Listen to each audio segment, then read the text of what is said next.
We welcome those of you who are watching on ESPNU to Tuscaloosa, Alabama. It is homecoming night for the #2 Crimson Tide, hosting Vanderbilt tonight. The Tide went 3 and out on their opening series, and now Vanderbilt has a 3rd down and 8 situation as you look at their starting quarterback, Larry Smith.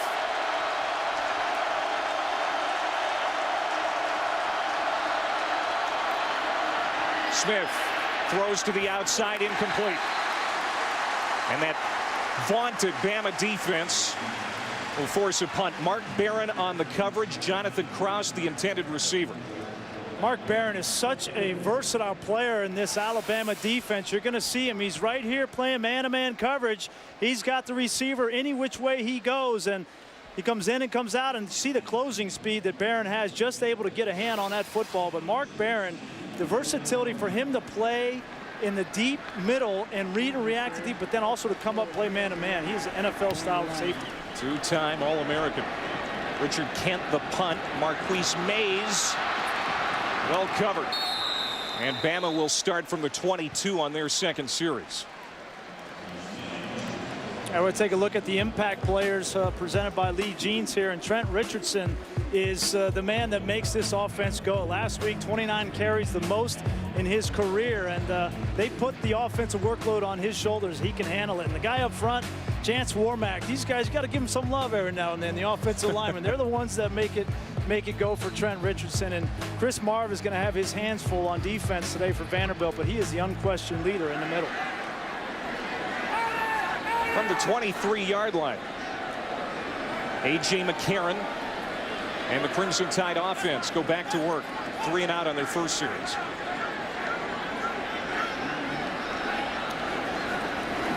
Play action. McCarron has a ton of time, now goes to his check down receiver, which is Richardson. And he'll get a couple, maybe 3. Covered on the perimeter. T.J. Greenstone, the defensive tackle, got out there to make the stop. 2nd down and 8. Interesting to see tonight, first down, how Alabama, whether they choose to run the ball or throw it. Last week they mixed it very well against Florida. It was very effective for them. They're going with an up-tempo here, Clay. They're going no huddle, which is different for Alabama, not something that they typically have done so far this season. I think they're trying this out, see if A.J. McCarron and this offense can handle it. The offensive coordinator is Jim McElwain, now in his 4th year on the job, and doing a wonderful job at that. Here's Richardson. Penalty flags down as he crosses the 25-yard line. Archie Barnes was there to make the stop. We'll see what the penalty's about. Penn Wagers is our referee. And it's a holding call on Bama. And we have not seen a lot of penalties from this team this year. No, we haven't. They've only had 3 penalties on average per year, and Nick Saban has been very disciplined with his football team. Number 75 on the offense. Penalty decline. 3rd down. And that's Barrett Jones, the All-American O-lineman. You see Barrett Jones, number 75 in red. He just gets beat to the inside by Rob Lohr, and you see him pull Lohr down from behind. Good call. This defensive front, Clay, this defensive front for Vanderbilt, while they're not big and physical, they are very quick, very smart and talented, and they get off the ball in a hurry. And they stay fresh, too. They rotate 9 guys up there. McCarron to throw over the middle, has a receiver. It's caught by Hanks. Darius Hanks, who sat out the first couple of weeks to comply with the NCAA redshirt rule, gives Alabama a 1st down. What a great pickup on the inside of this Alabama offensive line. They're going to bring a blitz both in the A-gap with a twist around, and you see the center Vallejo, 73, with a great job picking. That is not an easy blitz to handle. This is a veteran offensive line. They've got 4 starters returning, 101 starts between the 4 of them. So, but Vallejo's right there, 73. He is the leader. There's your Vanderbilt injury. It's Tim Fugger. He is up to his feet. We'll step aside. No score here in Tuscaloosa.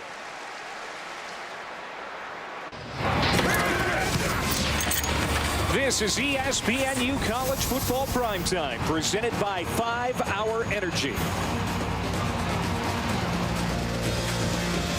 Homecoming night in Tuscaloosa. No score, 10:52 to go, opening quarter.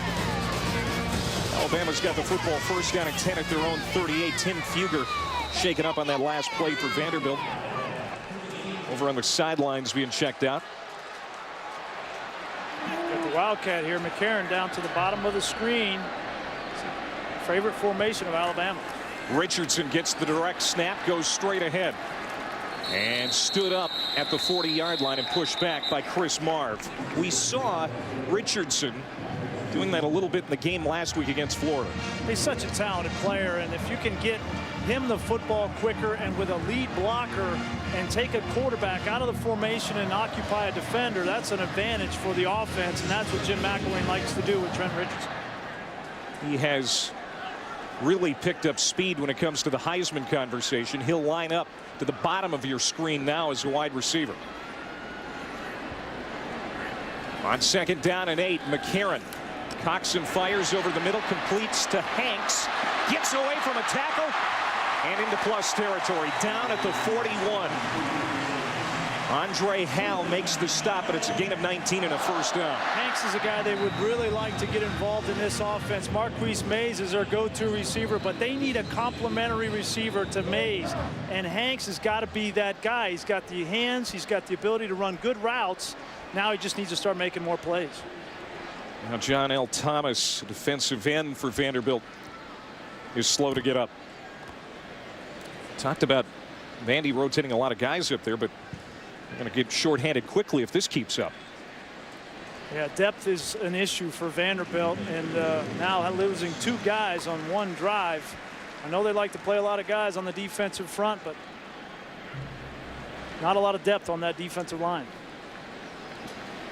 There's Hanks, 3 catches already for 38 yards. Yeah, you talked about it, Brian. This offense is looking for a spark in the receiving corps. Yeah, last week against Florida, they targeted the receivers only 5 times they caught the football. They need more production from the position. McCarron to the flat. This is DeAndrew White.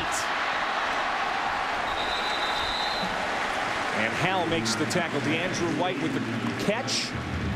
And it'll bring up 2nd down after a gain of 8. White's one of those players, Clay, the coaches are really excited about. Just a redshirt freshman. He's got good size, 6 feet tall, 180 pounds. The question with him is, can he get off the line of scrimmage against bump and run defenses? 2nd down and 2 to Richardson. Big hole up the middle. Down to the 14-yard line. And Trent Richardson is one bad dude, averaging 124 yards per game. This offensive line exerting their will early on. The center, Vlahos, right guard, Steen. This is what they did to Florida a week ago, and continuing their prowess on the offensive line against Vanderbilt.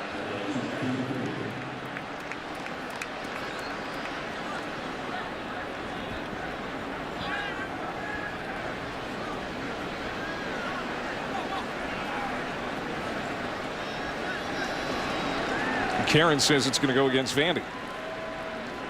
Looks like Alabama may have been drawn off, but you see on this drive play that the play calling by Jim McElwain, throwing the ball on 1st down, has loosened up Vanderbilt defensively and allowed them to crack a big run with Richardson. That kind of balance is what Nick Saban really wants from his offense. Outside on the defense. 5-yard penalty. That's down. So Archie Barnes. Look at the blocking up front, Vlahos, and then Steen gets on the linebacker. And when you get Trent Richardson to the 2nd level, look out. I'm surprised he didn't take that to the house. He's got great speed and the power to run over secondary players. Last week, a career high 181 yards and 2 touchdowns. His 4th straight 100-yard rushing game. Gave a lot of credit to that O-line after the game last week. McCarron lobs it up toward the corner of the end zone. Incomplete. Hanks, the intended receiver.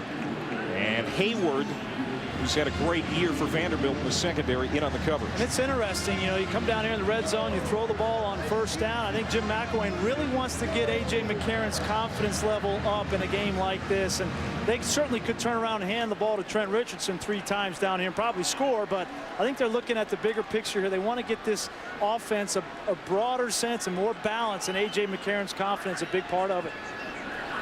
On 2nd down and 5, they can pick up a 1st down at the 3. And Richardson stacked up by Garnham, who's back in his home state tonight, the strong side linebacker. One of 6 Alabama natives starting for Vandy in this game. Vanderbilt comes into this game only giving up 15 points a game. That's the 15th in the country, so they have played very good. James Franklin understands that these guys, while they don't have the most talent in the country, they certainly will play hard and play smart. Franklin, fun to talk to, isn't he? He's awesome. Exciting. 3rd down and 3 for Alabama. 10th play of the drive. McCarron wants the end zone, throws, and is caught. Smelly, back of the end zone, touchdown.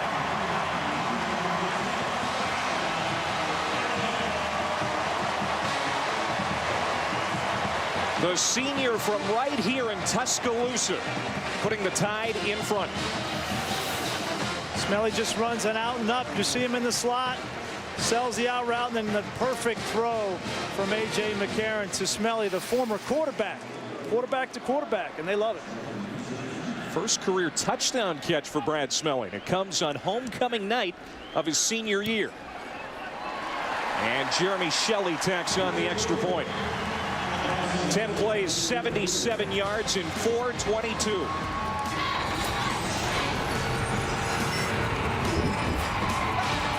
Brad Smelly, the touchdown. Barely kept those feet in, but he did.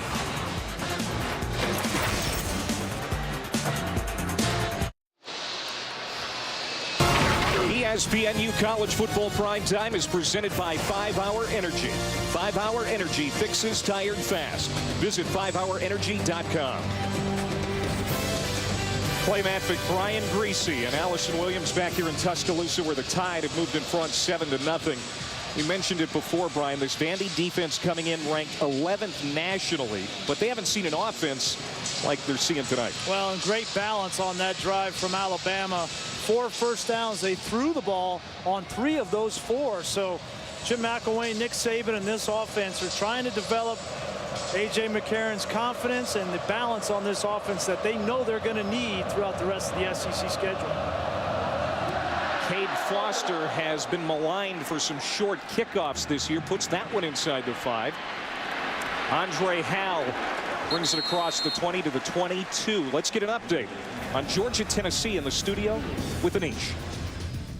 All right, Clay, Georgia, chance to get on the board first. Blair Walsh splits the uprights from 35 yards out, and it's the Dogs up 3-0 on Tennessee. Meanwhile, Arkansas missing a chance to strike first. Zach Hawker's kick hits the post from 34 yards out. They're scoreless, Arkansas and Auburn in the first quarter. Back to Tuscaloosa. How about that? They're scoreless, Brian. Last year, they couldn't stay out of the end zone. 108 points combined last year. All right, here's Vandy back on offense. Larry Smith, a little trickeration. Jonathan Krause on the end around. And a pretty good run on first down. Let's go down to the sidelines for the first time, and Allison Williams. Well, guys, this Alabama defense is designed to be complicated and create confusion. So during their off time on the sidelines, defensive coordinator Kirby Smart was using that time to make sure there's no confusion for his guys. He had the dry erase board out the entire time, going through a lot of X's and O's, making sure guys knew their coverages and their assignments. They haven't always gotten off to the best start, so they just want to make sure they have things tightened up. Nick Saban also joined the conversation, guys. Kirby Smart, he makes practices harder than the games. They have been boning up this week again for Vanderbilt. Udom Uma, the reception in the flat, and gets it to the 40-yard line. A first down for Vandy. Dre Kirkpatrick made the stop. You know, it's interesting. You talk about, and Allison says that Alabama can be complicated. They can be when they want to be. They're good enough to play straight up man-to-man and get after offenses. And the thing that makes them different, in my opinion, why they're so good, is they're able to change up their looks and mentally confuse offenses, which leads to mistakes and turnovers. That's what separates Alabama. First and 10 from the 41. Smith shoots it out to Zach Stacy, and he is hit immediately in the open field. And let's take a look at our impact players presented by Lee Jeans. Well, Zach Stacy just caught that last pass, but he's a guy that if Vanderbilt's going to move the ball, he's got to have a good day running it. He had a great day against Ole Miss, over 150 yards, but it'll be tough against this defense. Courtney Upshaw, 7.5 tackles for loss this season. He's their best player, in my opinion, on defense. And then in the secondary, Mark Barron, we've already seen him make plays, a sure tackler in space. Smith handoff right up the middle to Stacy. Penalty markers down. Courtney Upshaw, the aforementioned hybrid linebacker, making the stop, but there is a flag on the play. There's Upshaw. And this is going to go against Vandy. Yeah, you mentioned Upshaw. He's the thing that makes him different. He's kind of like a joker. You know, Coach Gruden used to talk about jokers, and they were good in any hand. They're versatile. They can play different alignments. He can play defensive end with his hand in the ground. Number 60 on the offense. 10-yard penalty in previous spot. He can play the outside linebacker position standing up. He can drop in coverage. He can rush. He can play the run. He is a special football player. He creates havoc on offense. Well, you can say that again. Last week, had an interception return for a touchdown against Florida, and he knocked John Brantley out of that game, and for who knows how long. 2nd and 19. Play fake. Smith throws downfield. Man wide open. It's Brandon Barton, the tight end. A first down and more. He is the team's #1 receiver, and Vandy glad to have him back. Missed the last 2 games with an ankle injury. Yeah, he just got lost in the alignment. Watch all the defenders at the top of the screen go after the rollout, and Barton just kind of leaks out late. Big play for Vanderbilt, who you've seen misdirections early in the game. I think that offensive coordinator John Donovan understands he can't just line up and run the ball between the tackles. He's got to create some confusion. He's been successful early on. After the gain of 31, Vandy in plus territory for the first time. Smith steps up and slides down close to the 31-yard line. Going to bring up 2nd down and a long 3. Nico Johnson the stop. This is an offense that has really struggled coming into this football game. They're 117th in the country in offense, and Larry Smith has struggled. They've struggled to run the ball. They've struggled to throw the ball, and coming into Alabama against one of the better, if not the best, defense in the country, they have had some success early on. A little over 7 yards per play thus far.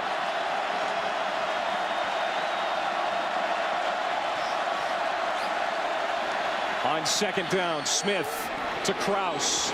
Oh, and he is hogtied at the 32-yard line by Kirkpatrick. He is one big physical corner. We've got an Auburn-Arkansas update coming up shortly. Stick around. Kirkpatrick's the kind of player, the kind of physical player on the outside that Alabama is known for, and he's matured. We were talking with the coaches, Kirby Smart, talking to him right there, talking with Coach Smart yesterday. He said that Dre has really matured from a year ago. He's a very emotional player, loves to play with passion, but you can't let that passion get the best of you on the football field and allow you to create mistakes in your game, and Kirkpatrick has certainly gotten better in that area. It's a foot short. It's going to bring up 3rd down. It's a big 3rd down here, 3rd and short. Vanderbilt is not known for being big and physical and just pounding you off the ball, but in 3rd and 1 situations, that's what you need to do. Go back to that last play, and Courtney Upshaw, a little extra activity after the whistle. Vanderbilt has been having a hard time on 3rd down this year, just 20%, and now the noise a real factor. They've been trying to simulate the noise in practice this week, but there's nothing like Bryant-Denny Stadium on game night. Might take a shot here. Rather than just running, might take a shot for the end zone. 3rd and 1. Smith hit and dropped at the 30. Jesse Williams from Brisbane, Australia, and Josh Chapman combined for a loss of 2. I'm not sure if that was a design run or whether that was an actual pass, and Larry Smith just decided to run. I think he wanted to throw that ball, didn't find anybody, just ran up the middle, but nowhere to go as Chapman stoned him at the line of scrimmage. Casey Spear comes on. He's 3 for 3 this year with a long of 33, but this one from 48 to get Vanderbilt on the board. Out of the hold of Richard Kent. Off off the upright, no good. Had the distance, just couldn't tuck it inside. So the Alabama defense forces a field goal try, and Spear can't put it through. 7-0 tied.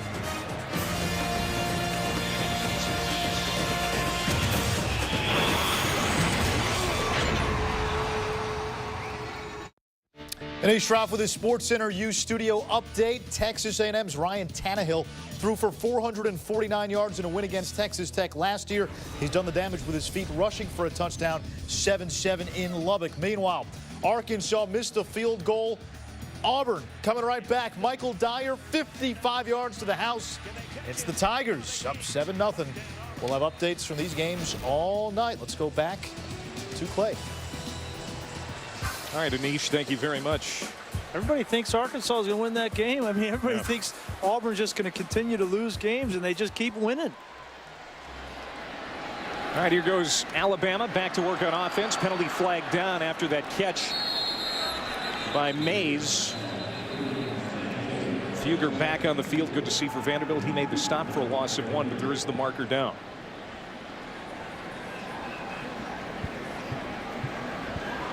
And the officials are going to caucus again down there on the field.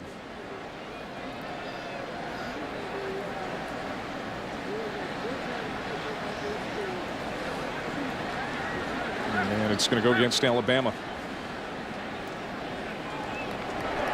5 men in the backfield on the offense. That penalty declined. Second down. Vanderbilt drove into Alabama territory. Spear missed a 47-yard field goal. And now Alabama has it back, leading 7-0 in the late stages of the opening quarter. Second down and 11 for A.J. McCarron, who's 7 of 9 for 53 yards passing. Richardson in the backfield. He'll get it. Looking for room on the near side. Gets to the 30-yard line, the original line of scrimmage. And that's where he's driven down by Barnes, who has become a starter for Vanderbilt at weak side linebacker after that season-ending knee injury to Tristan Strong.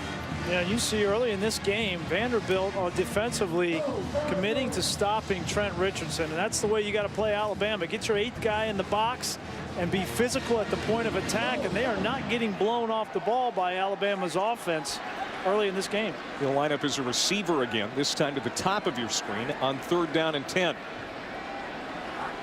Bama 44% on 3rd downs this year. McCarron sees the pocket close. His pass intended for Smelly is high. And it's 4th down. Another good defensive stand from Vanderbilt. They come into this game only giving up a 34% conversion on 3rd down. They get some pressure on McCarron. They force an inaccurate throw and don't let the ball get behind them. That's good defense.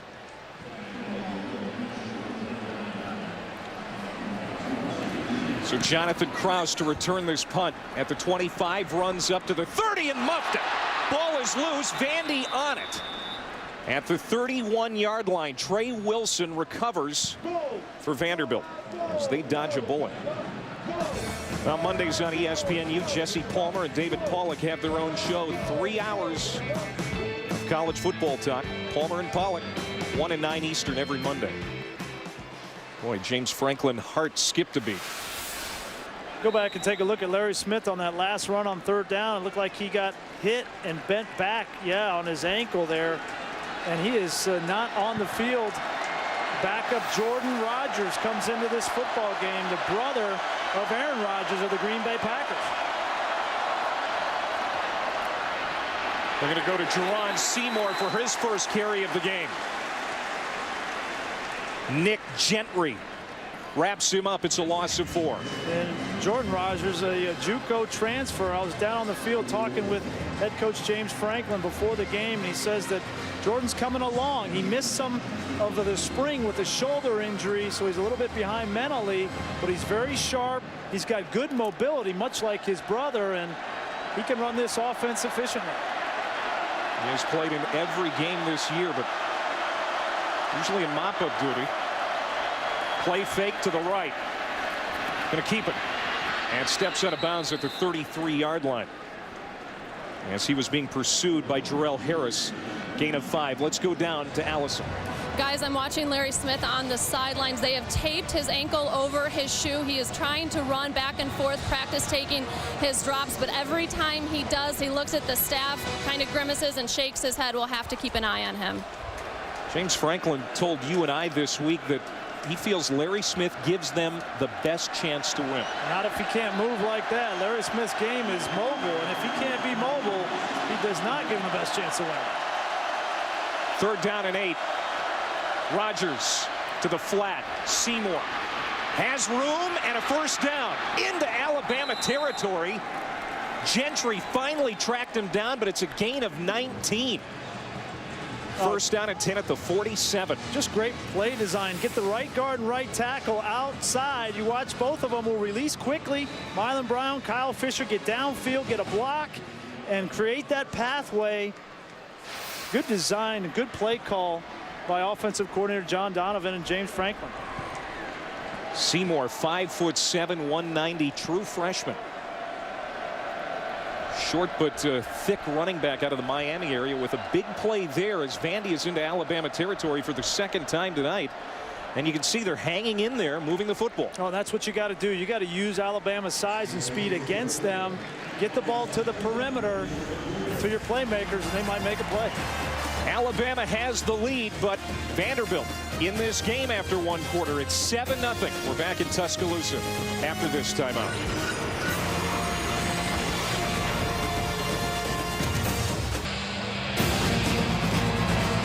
The legendary Bear Bryant, who forever made houndstooth hats fashionable in the Deep South.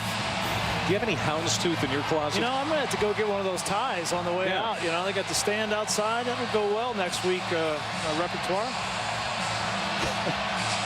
And in case you didn't know, Bear Bryant was a coach at Vanderbilt once upon a time. I did not know that.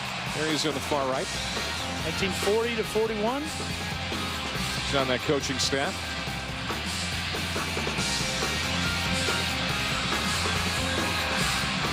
Well, Vanderbilt has it at the 47-yard line of Alabama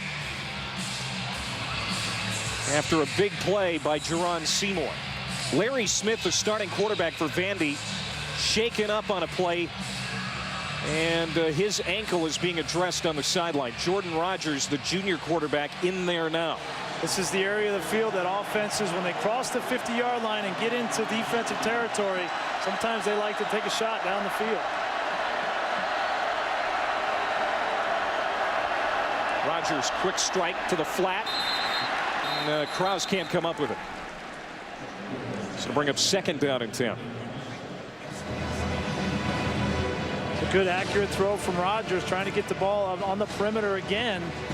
Allow Krause to make some plays. They just have not gotten the consistency from the wide receiver group here at Vanderbilt. And if they're going to move the football, they've got to be able to get more consistency, more plays from guys like Krause and Matthews and Chris Boyd.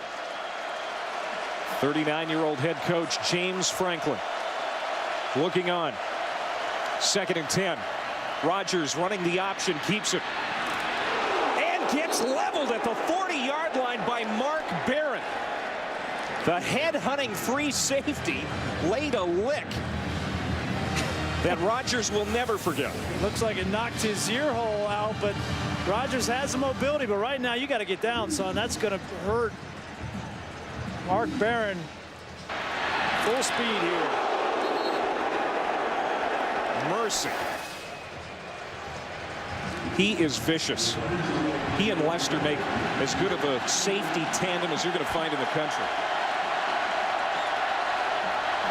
On 3rd down, the pitch, Seymour. Not going to get there. In fact, a loss. Harris on the tackle. Let's go to the studio for an update. All right, Clay, this conference update brought to you by Dr. Pepper. Arkansas running back Broderick Green tore his ACL in the spring, scored 2 touchdowns in his return last week, finds the end zone here, and the Razorbacks in Auburn tied up at 7. All right, Anish, thank you very much. Meanwhile, back here, a man down for Vanderbilt, Mason Johnston. And while they look at him, we'll take a commercial break. 4th and 5 coming up for Vandy.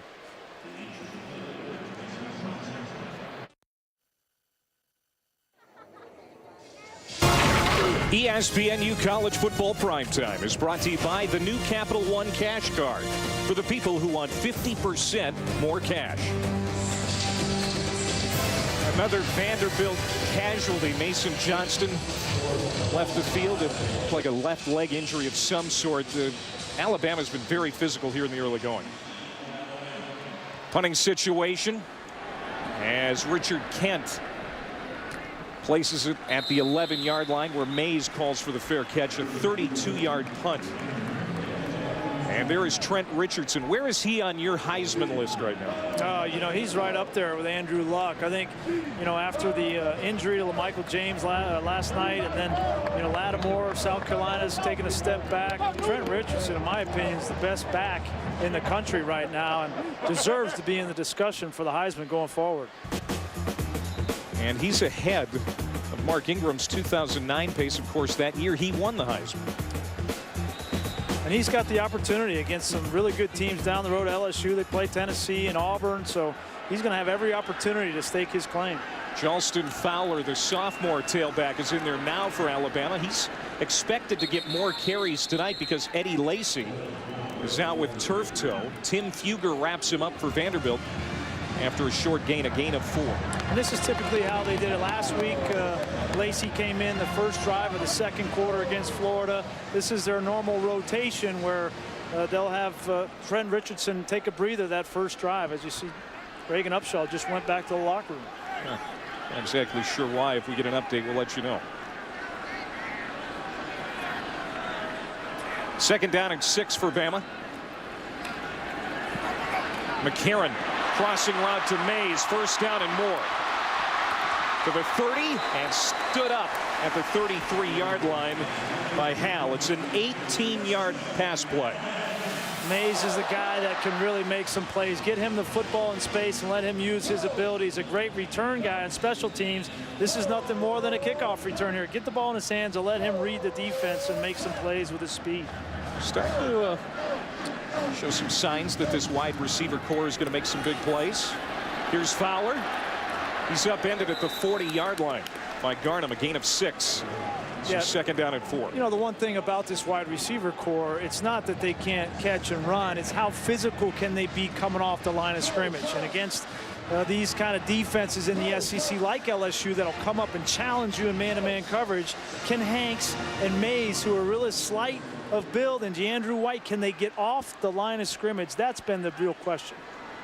And can McCarron get it to him? He has been asked to manage the game this year for the most part. 2nd down to Mays. No gain. Let's go to the studio for SportsCenter now. Anish Shroff here with the SportsCenter right now, brought to you by Discover. 3rd-ranked Oklahoma forcing 5 turnovers. The Sooners scored 3 defensive touchdowns.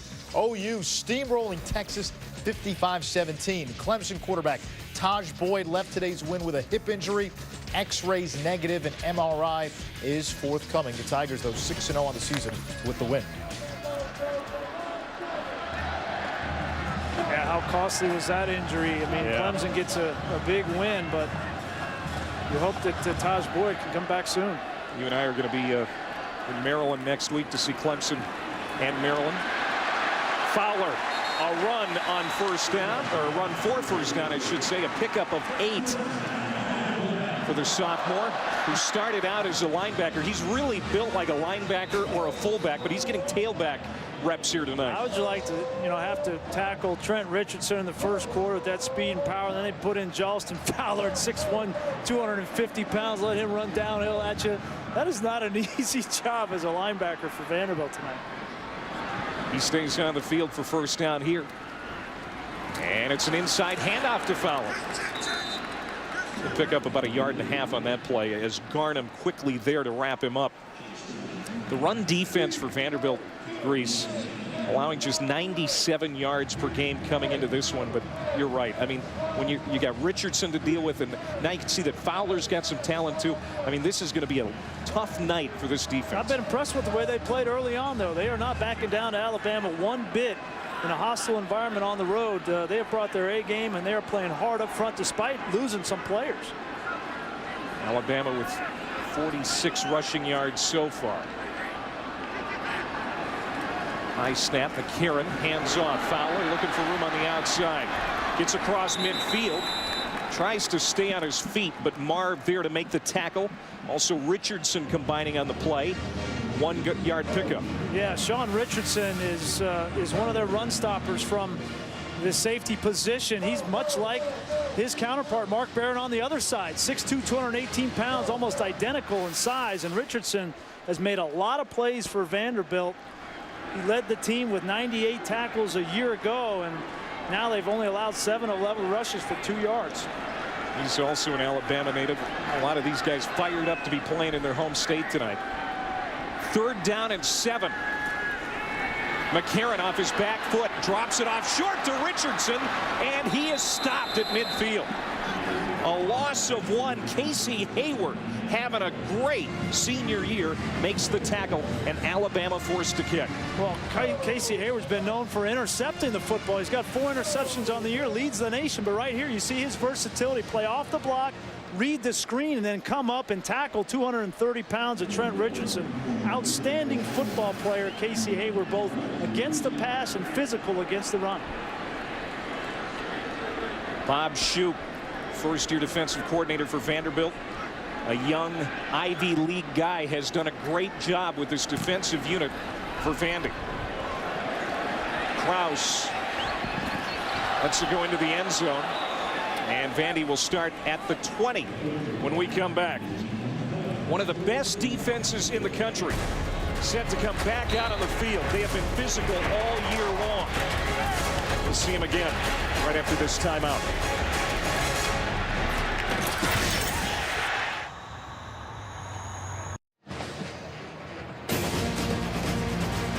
Welcome back to Tuscaloosa and the SEC on ESPN.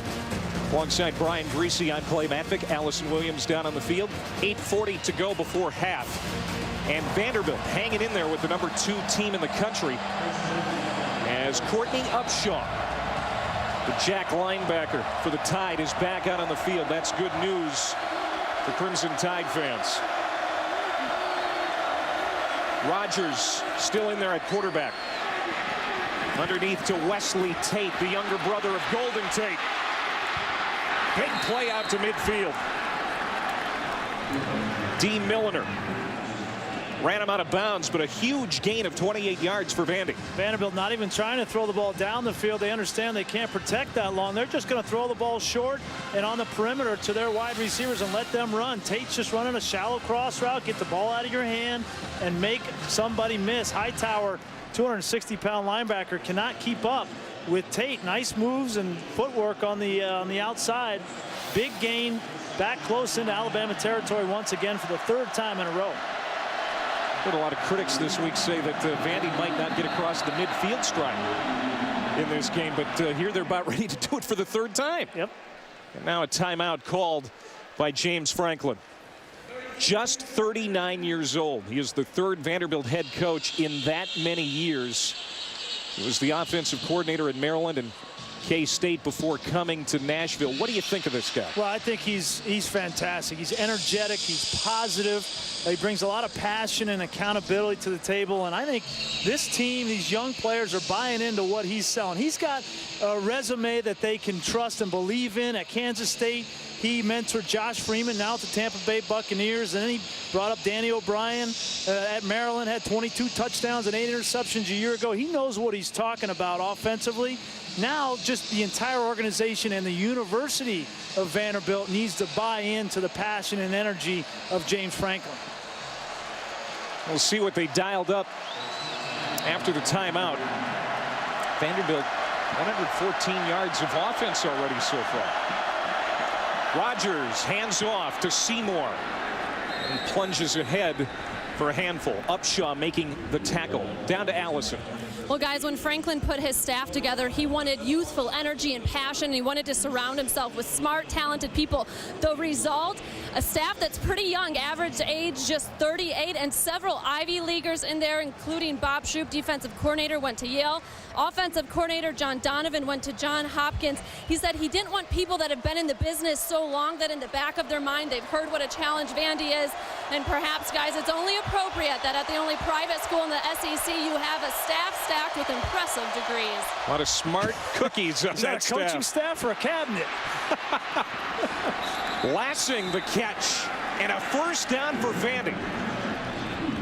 Dante Hightower finally made the tackle, but it's a gain of 11 for Fitz Lassing, the sophomore fullback. Well, this coaching staff has come in with a smart plan tonight. I tell you, they're getting the football outside on the edges. Another play action to the fullback, to Lansing. Get accurate throws from your quarterback. They lost their starting quarterback. Do remember now, this is a kid that hasn't played a whole lot at Vanderbilt, and this coaching staff has got the right plan at the right time. Rogers, quick drop, quick strike, and it's complete to Seymour. And it's another first down, a gain of 12. Lester on the tackle. Let's go to the studio for a quick update. Anish Shroff here in the Sports Center U studio. Freshman Kyle Frazier for Auburn scoring his first collegiate touchdown from 7 yards out.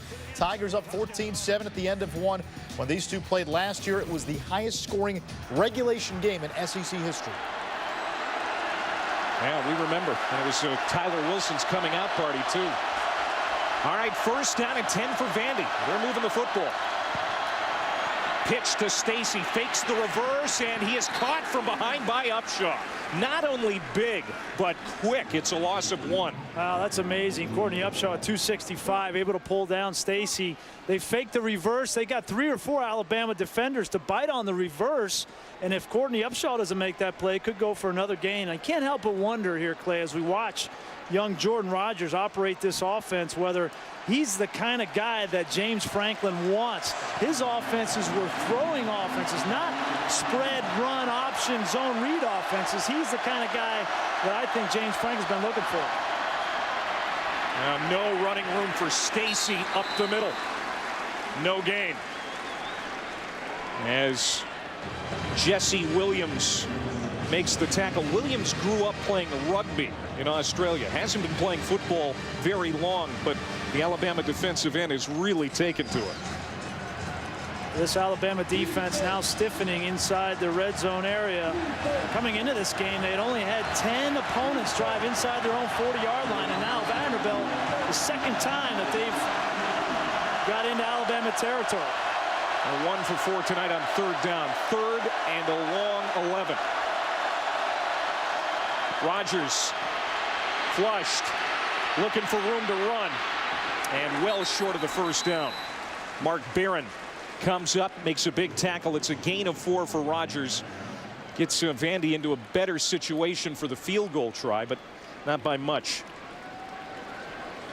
So Spear will come out for the second time tonight. He missed earlier from 47. It hit off the crossbar.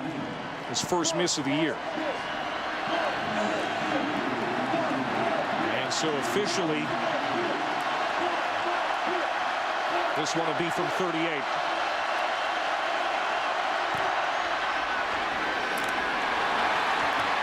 No good. So Vandy comes up empty for the second time. Wow. And you cannot do that against this Alabama team. You've got to take advantage of your scoring opportunity. I tell you, Vanderbilt offensively, defensively have come to play tonight. Unfortunately, their kicker hasn't.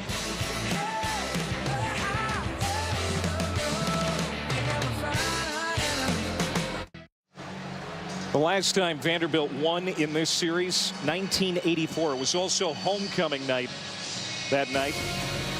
But James Franklin's team yet to score a couple of missed field goals.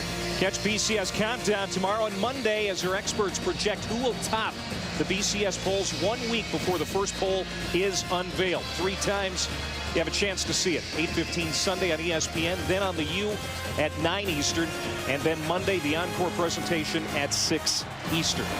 Oklahoma hammered Texas today. LSU smacked Florida around. McCarron on first down is complete to the 25-yard line to Hanks. Chris Marv making the tackle. It's a big series here for Vanderbilt defensively. You've had 2 8-play drives that have ended in missed field goals. You've played almost a half of football, only down a touchdown to the #2 ranked team in the country. If you can get a stop here and go to halftime only down 7, that's a win. Second down at 5. McCarron to Mays. And he is going to be close to a first down. Looks like he's got it before Hayward makes the tackle. You really got a feel for James Franklin over there on the Vandy sideline. He is preparing his team the best he can to come into a hostile environment. The team has played well thus far, but no points on the board when they easily could be down just 1 point. They should be only down 1 point. And James Franklin's a psychology major in college. He got his master's in educational leadership. He's going to use all of that tonight with his kicker.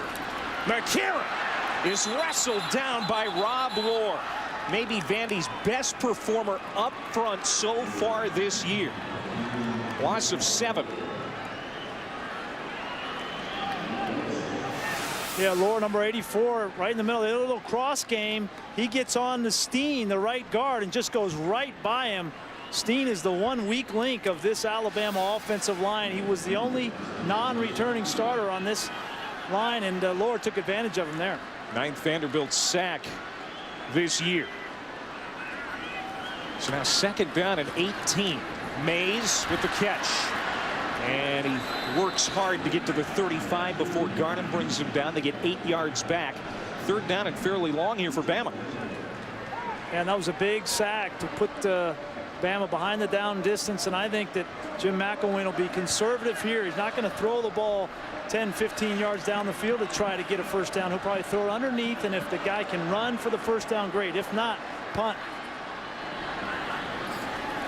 Trying to convert on third down for the 4th time tonight. Deep pass over the middle of the field. Man is tripped. Penalty flag. Hanks went down. He got tangled up with Eric Samuels, and Samuels gets flagged. Big break for Alabama, because I don't know if that pass was catchable. Well, it may have been catchable if he didn't get tackled. He came in the slot. He ran a double move on the inside. You'll see Hanks coming over the middle and then up the field, and he just gets tackled at the end of this play. Number 22 on the defense. Penalty 15 yards. Automatic first down. And I think that's, you know what, that's a good play by Samuels, honestly, because if he doesn't tackle Hanks right there, that's a touchdown. That's the 3rd penalty against Vanderbilt. They are 9th in the SEC in penalties, averaging over 7 per game. Just too many as far as Franklin is concerned. Richardson gashes that Vandy D right up the middle, and a marker is down. He gets to the 35-yard line.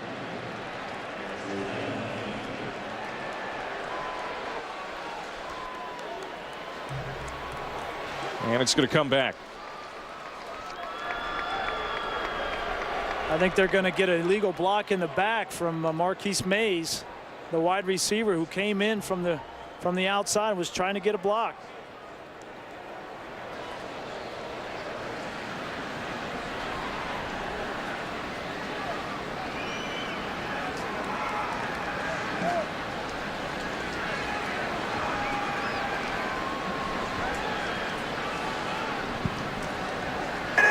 Illegal block in the back.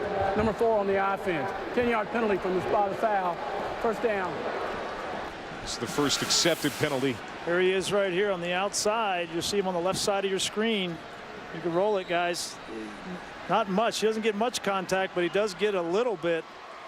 And I think the official just saw him go in and on the back of the defender make contact and called the flag.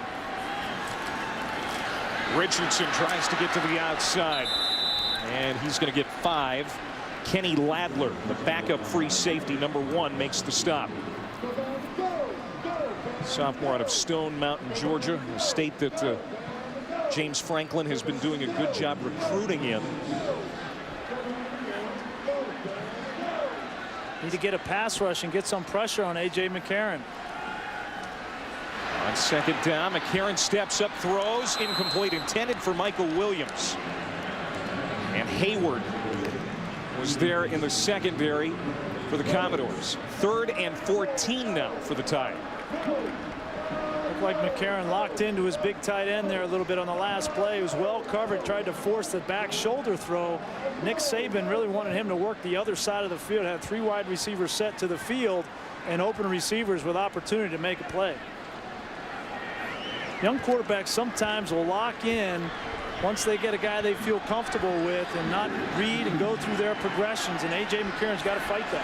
Vandy has forced some 3rd and longs tonight. This is the 3rd time tonight of 3 3rd down and 10 or more. Mays the catch. Close to the 25-yard line. Gain of 20. It's a great throw from McCarron. Mays just runs a dig route from the outside, and that ball thrown perfectly on time and accurate for a big play.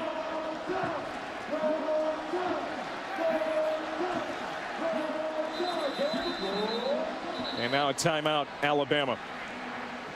Nick Saban calls a timeout. 54 seconds to go before halftime. Alabama trying to tack on to their lead.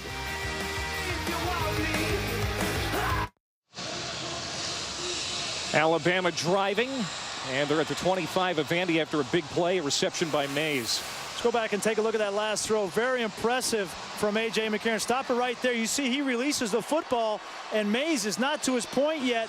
Great anticipation and accuracy. This is what Nick Saban, Jim McElwain want to see from A.J. McCarron. They haven't thrown the ball down the field very successfully yet this year. That throw was a very confident one from A.J. McCarron. McCarron now 14 of 18 for 118 and a touchdown pass. Vandy showing blitz. They bring the pressure. McCarron releases, gets it out to the 20-yard line, and the tight end Smelling for a gain of 5. Clock stops. 49 seconds to go before half. This is a really critical opportunity for A.J. McCarron to show his coach, Nick Saban, how he has learned and progressed and matured as a quarterback. This situation, you got plenty of time on the clock, 2 timeouts. You want to make sure you get an opportunity to throw this ball to the end zone, but don't make any mistakes with the football, trying to be too aggressive. Again, not asked to win games, just not lose them. He's done a pretty good job of that so far this year.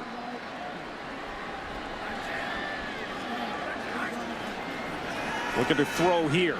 Smelly again, 1st down. And he is taken down at the 12-yard line. Clock stops to move the chains. A gain of 8. You want to get up and run a play here if you're not going to use your timeout. Get the play communicated quickly so that you can snap this football right after they set it. Clock starts on 1st down. Caught. Mays stayed in bounds. Nice catch to the 5-yard line. Great accurate throw. Vanderbilt came with a blitz off the edge. McCarron doesn't panic. He knows he's got a quick out route to Mays. The key to this throw is it's right on target. Good coverage by Hayward, but a better throw from McCarron. Mays now 7 catches for 67 yards. 2nd down and 3 as Alabama's trying to score right before half. And now you've got dealer's choice. You can run the football here with Richardson because you know you got 2 timeouts and can make a 1st down. This drive, McCarron has been superb. Pressure again to the end zone. Too tall. Hanks, the intended receiver. If he had been 6'4", that's a catch, but he's 6 foot. Vanderbilt came with the same exact blitz, double edge pressure, and there's no safety in the middle of the field. McCarron sees it, just needs to buy a little bit more time and give Hanks an opportunity. Nice job of him reading the defense there, and Nick Saban knows a little bit more accurate throw there, and it's a touchdown, but he's got to be happy with the way McCarron is seeing the field tonight. So a big 3rd down and 3. This Vandy defense, which you and I have been very impressed with here in the 1st half, would love to force a field goal try. Only 4 seconds on the play clock. They get it off in time. McCarron pumps, now has a lane, lobs it to the end zone. Caught! Touchdown! Oh, what a catch by DeAndre White.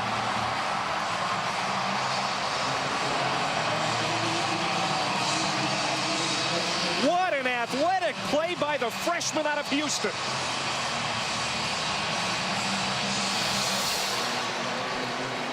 Great job by McCarron, not forcing the ball. He could have run this football in, but decides to throw it to White, who climbs the ladder. Beautiful catch and inbounds for the touchdown.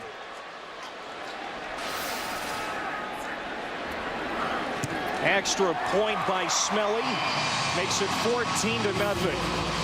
First career touchdown catch for White, and this will make the season highlight reel. Anish Shroff here in studio. Coming up at halftime, we'll update you on Auburn and Arkansas. What's new? Auburn playing another close game. Jason Sehorn and Rod Gilmore will debate who should be number one, LSU or Alabama. And does Oklahoma, after their big win today, deserve to be in that conversation as well? DeAndrew White with as pretty of a catch as you're going to see, and it comes from a rookie. You know, they expect big things from that young man. And he caps a beautiful drive, 13 plays, 78 yards in just under 4 minutes. McCarron was dynamite on that series of plays for Alabama. Manage the game, and I don't like the management moniker. I don't think it's apropos for quarterbacks, especially ones that are undefeated and leading the best team in the country. But he certainly managed that last drive very well.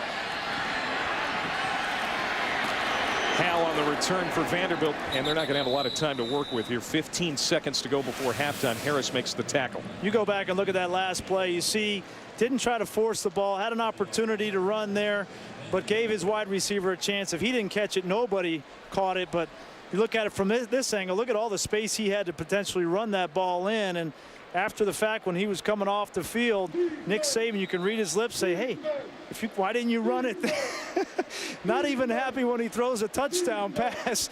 Nick Saban's a hard guy to please, but he's trying to counsel his quarterback for the future. Say, hey, if you can run that in, that's the easiest course. And at the end of that, he gave him a nice pat on the back. So, but that's okay. At least you got a touchdown. All right, so Vanderbilt happy to be down 14-0. They're not going to take a shot.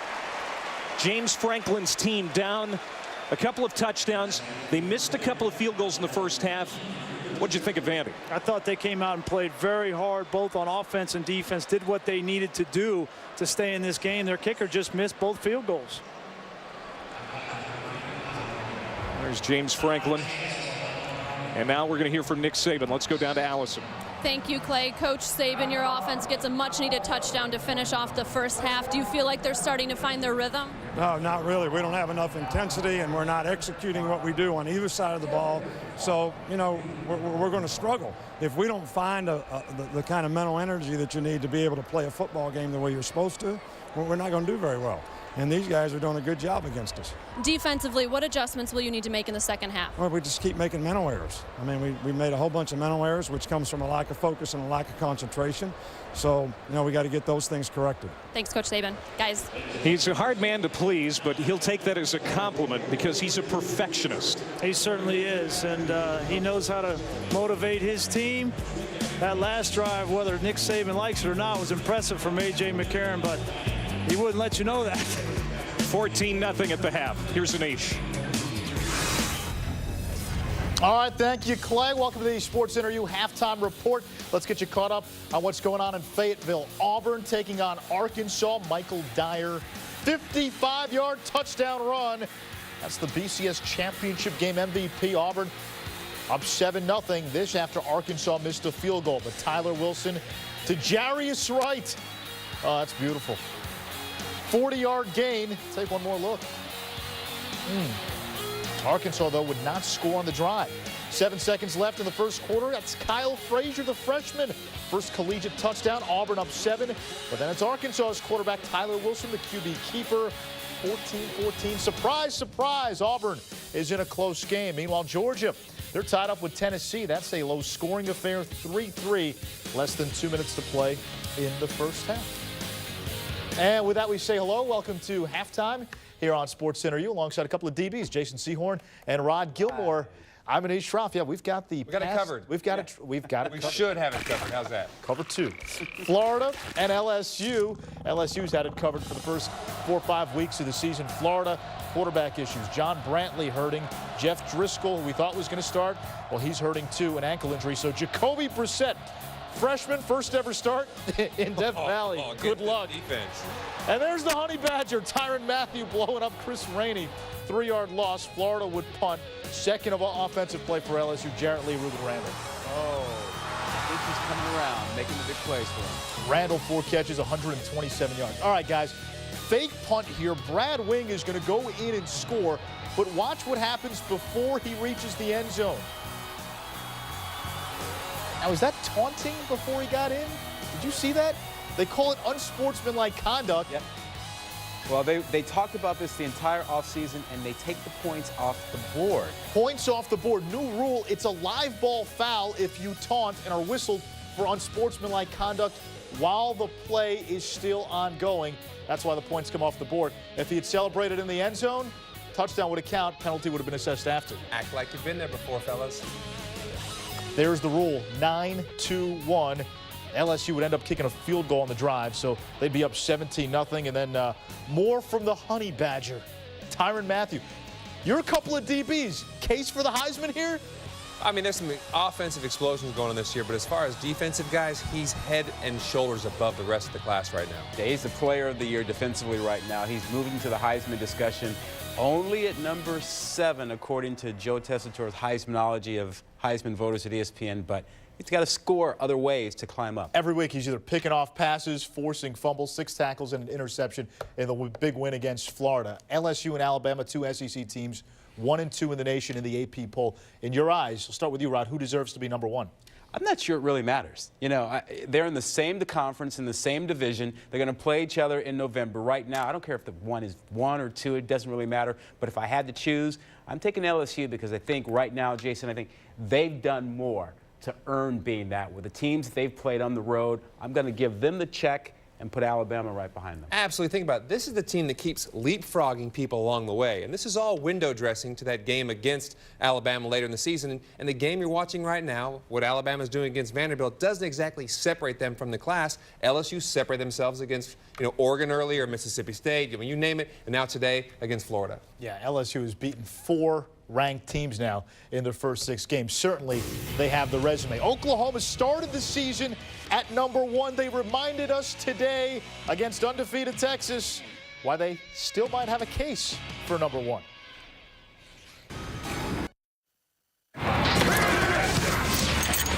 This is ESPNU College Football Primetime, presented by 5-Hour Energy. Welcome back to Tuscaloosa and the SEC on ESPN. This homecoming crowd here in Tuscaloosa, maybe a little shocked by the score at halftime. It's 14-0. The number 2 team in the country leading Vanderbilt on homecoming night. And Brian Greasy, this number 1 rushing offense of Alabama held to just 46 yards in that first half. But A.J. McCarron, the quarterback for Bama, picking up the slack. They're going to need him throughout the SEC schedule. If they're going to compete against the LSUs and Auburns, they're going to need A.J. McCarron to throw the football and do it effectively. And on that last drive, you see the confidence with which he threw the ball down the field with a lot of accuracy. I like the way that he took control of the huddle against an all-out blitz, got the ball out of his hand and accurate, and then finished that drive off with this touchdown pass, which put an exclamation point and a 14-0 lead for Alabama. And I know that Nick Saban, when we saw his comments, we're going into halftime, he was not happy. He wants to keep this team motivated. And I know what his expectations are. They're nothing short of perfection. And I'm sure he was upset that Vanderbilt even attempted 2 field goals on his defense. And they'll come out ready to play in the second half. Cade Foster with the kick. Hal takes it at the 10. And gets to the 25 and is stood up there. As Vanderbilt will start with the football here in the second half. The starting quarterback for Vanderbilt, Larry Smith, left the game in the first half with a left foot injury. He is not going to come out to start this half. Jordan Rogers, pretty impressive, though, in his stead. Yeah, and let's go back and take a look at the injury. His left foot gets kind of bent back on him there and did not look good. But you're right, Jordan Rogers came in and threw the ball. He was accurate, 4 out of 5 in the first half, and he ran the ball 3 times for 17 yards. And yeah, I think he's the style of quarterback that James Franklin is more used to than the offense and defense right out of the gate to start the third quarter. Handoff to Stacy. Zach Stacy, the junior running back for Vanderbilt. Getting a lot of playing time here now that Warren Norman is out. Here's the quarterback comparison, Smith and Rogers. Rogers 4 of 5 for 72 in that first half. Yeah, how would you like your first extended playing time in major FBS college football to be on the road in Tuscaloosa against the best defense in the country? I mean, he's got a lot on his shoulders tonight. A defense that has knocked 2 starting quarterbacks out the last 2 games. John Brantley went out last week for Florida. End around Kraus. They tried this in the first half and pretty much the same story. Nico Johnson and Mark Barron. A loss of 3. You got to figure this defense got to talking to at halftime. Here's Barron right here. He's not going to be fooled. He's going to come up and have force on the reverse. Fights off the block from the offensive lineman and keeps contained. And Nico Johnson and the rest of the party come. This is a defense that's very disciplined. Everybody talks about how physical they are and how much talent they have. But what separates them is their discipline, not giving up big plays. Kirby Smart, the defensive coordinator, deserves a lot of credit.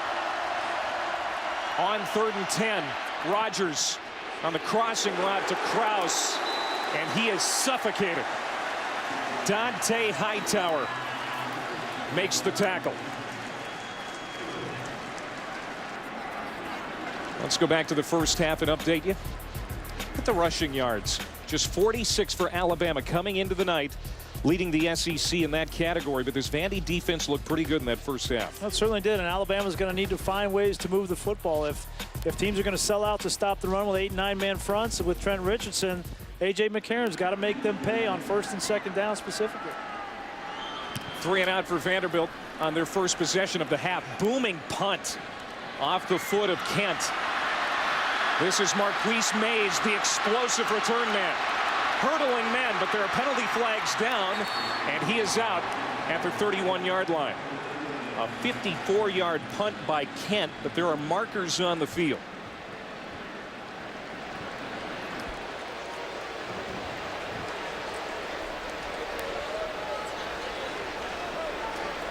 Ken Wagers, our referee tonight.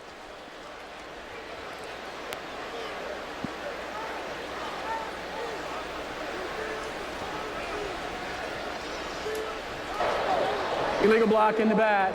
Number 81 on the return team. Penalty will be half the distance to the goal. First down.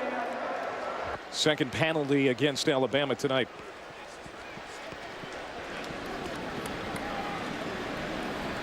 Well, Trent Richardson needs to get going. Just 32 yards rushing in that first half. He had a long run of 20 yards. But, I mean, he comes in averaging 124, so way below his average. Well, he can make a lot of yards up in a hurry, and I expect to see quite a bit, a heavy dose of Trent Richards here in the second half. Really enjoyed talking with him yesterday. Very humble kid, works hard, very smart, and he's all about the team. And he'll start from the end zone, gets up ahead of steam. Good carry on first down. Out to the 12. Sean Richardson making the tackle, a gain of 7, so second down and 3. The thing that's really impressive about him, Clay, is for all of his size and his strength has been well documented, but it's his vision to me and his quick feet. Reminds me a lot of Mark Ingram, and he talked about how Mark Ingram taught him how to study tape and how to watch defense, how to read blocks and set up blocks, and certainly benefited from his tutelage. Gets in the feet of the lineman. Tries to pick his way for a first down, which is going to be darn close as he gets to the 15-yard line. Yeah, his relationship with Ingram, it has really benefited Richardson.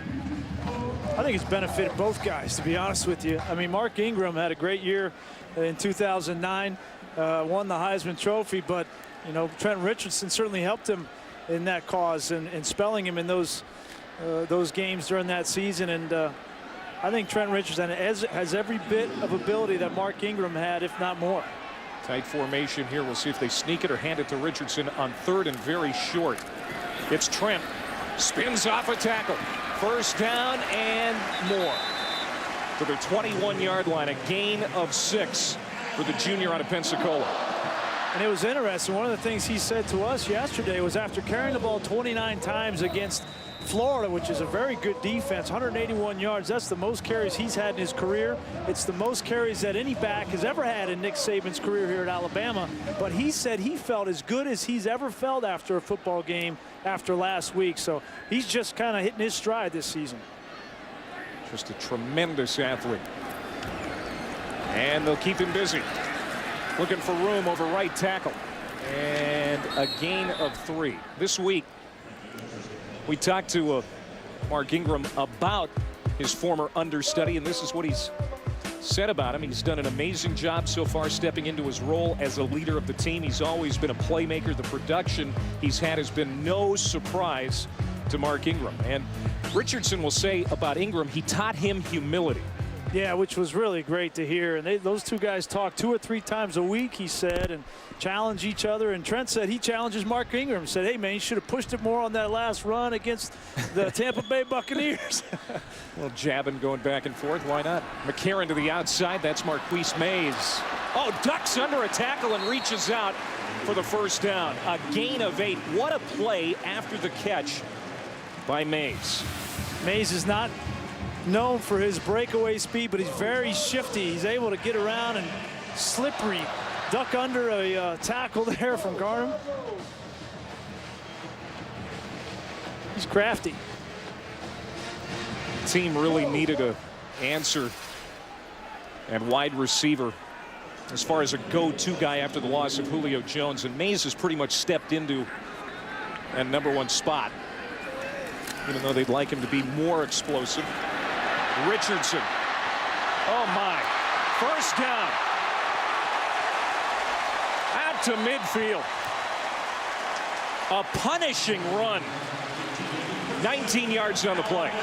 Great blocking on the edge from the tight end position. Michael Williams, 89, Smelly. They seal the edge and allow Richardson to get outside, and then it's all his talent from there on out. And the thing you see there with that kind of a spin move at full speed, that's balance. When you can do that, when you can jump stop, spin, and then keep your forward momentum going, that's a rare ability that Trent Richardson has.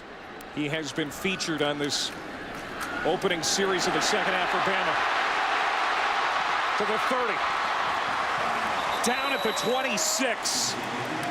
Javon Marshall brought him down to the turf, but another big run for Trent Richardson, a gain of 24. Watch the left tackle. Womack come through and get a block. Great blocking by Williams at tight end. Just a power OG play right up the gut. And Vanderbilt now is reeling with this rushing attack from Alabama. Credit Jim McElwain with making the adjustments at halftime, finding what's going to work on the ground after not being very productive in the first half, and they've done it. Jalston Fowler comes in to give Richardson a breather. And look at that run for the 6'1", 246-pound sophomore. Richardson, 61 yards rushing on this drive for Alabama. Well, we said that they could break out at any moment, and Richardson certainly has. First half, 32 yards. This drive, he's almost doubled that, so it doesn't take long for him to get rolling. And this Alabama running game starting to roll. Fowler stays in there on 2nd and 4. 7 runs, 1 pass on this series thus far. Fowler cuts back, first down. Oh, he just laid out Marv, the linebacker. That's a gain of 10 for Jalston Fowler. I think you could have run through that hole there, Clay. Watch the blocking up front. It's 7-8 yards before Fowler's even touched, and then he just runs over 250 pounds over Marv. Marv's an all-SEC linebacker right there, but Vanderbilt's certainly on ice skates going backwards right now. First down and goal for Bama. Fowler just pushes his way inside the 5. Boy, he is like a baby bull. Archie Barnes makes the tackle, but they're set up nicely. Second down and goal from the 4 coming up. And you get the feeling that Alabama had a little conversation at halftime in the locker room about being physical, about focus, about coming out in this second half and making a statement. They did it on defense. Now they're certainly doing it on offense. Driven it 90 yards so far. Richardson gets the carry. And he is going to be stopped at the 2. Colt Nichter, the defensive tackle, makes the stop. It's been an interesting play call here. 3rd down now, about the 2-yard line, and what Jim McElwain will do here, run this ball again. They've run it 10 out of 11 snaps on this drive, and will they decide to throw the ball here in their last opportunity to get it in the end zone, or continue to run it? That's the 2nd time tonight that Tim Fugger has been slow to get up. The senior defensive end. While they look at him, Alabama contemplates its next move, leading 14-0.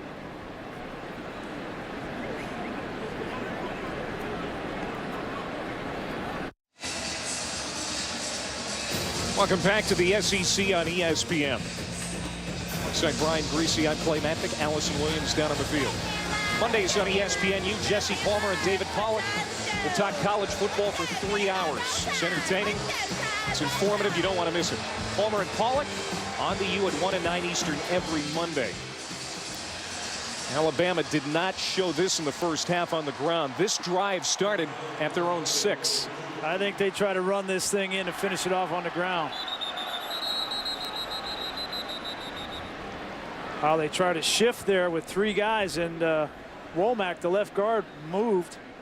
This is going to go against Alabama.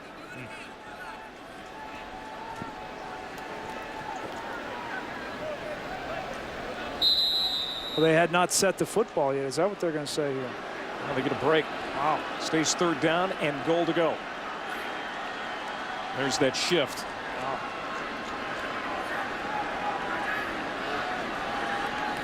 Twelfth play of the drive. Richardson lowers his head and is stopped. And another flag comes in. Rob Lohr and Nichter there for Vandy.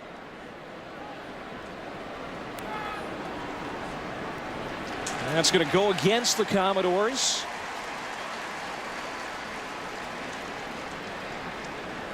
Offside, 58 on the defense. Penalty half the distance to the goal. 3rd down. And it is Colt Nichter, the junior defensive tackle. Looks like he may have jumped just barely into the neutral zone, but he got back there.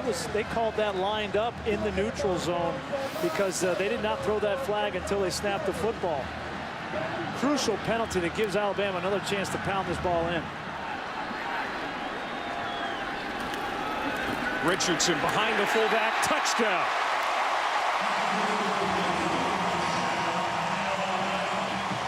A 94-yard touchdown drive for the Crimson Tide. Impressive drive on the ground almost exclusively, and James Franklin knows that that penalty lined up in the neutral zone was costly. They had stopped Alabama and forced the field goal.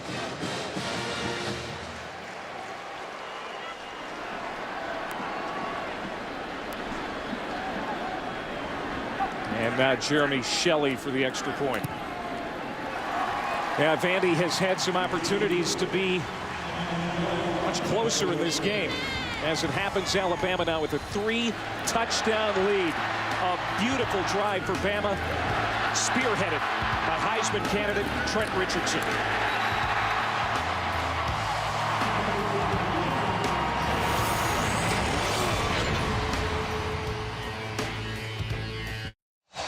Number 3 right in the middle of his band of brothers, the offensive line. He really gives that offensive line credit for what he's been able to do on the ground this year. He just got his 11th rushing touchdown. Yeah, it's always good to see when the running back sits next to the offensive line and knows where his bread is buttered. Yeah. And those guys up front, they love blocking for Trent Richardson. They say he makes everything easier, their job easier. And when he's out there working hard in practice, in fact, the center of Lejos said in practice, Trent Richardson works harder than anybody. So it keeps their attention, and they love blocking for him.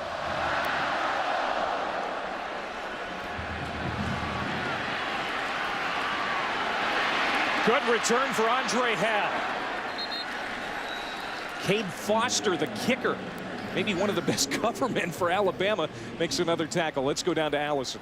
Guys, this is certainly not the start to the third quarter Vanderbilt's James Franklin wanted, but when I talked to him after the half, he said he's feeling pretty good. He said, we came in here with a great game plan and we've been able to execute. We feel like it's working fairly well. As far as things offensively with Larry Smith out and Jordan Rogers in at quarterback, he said it does not change what we're going to do one bit. Clay?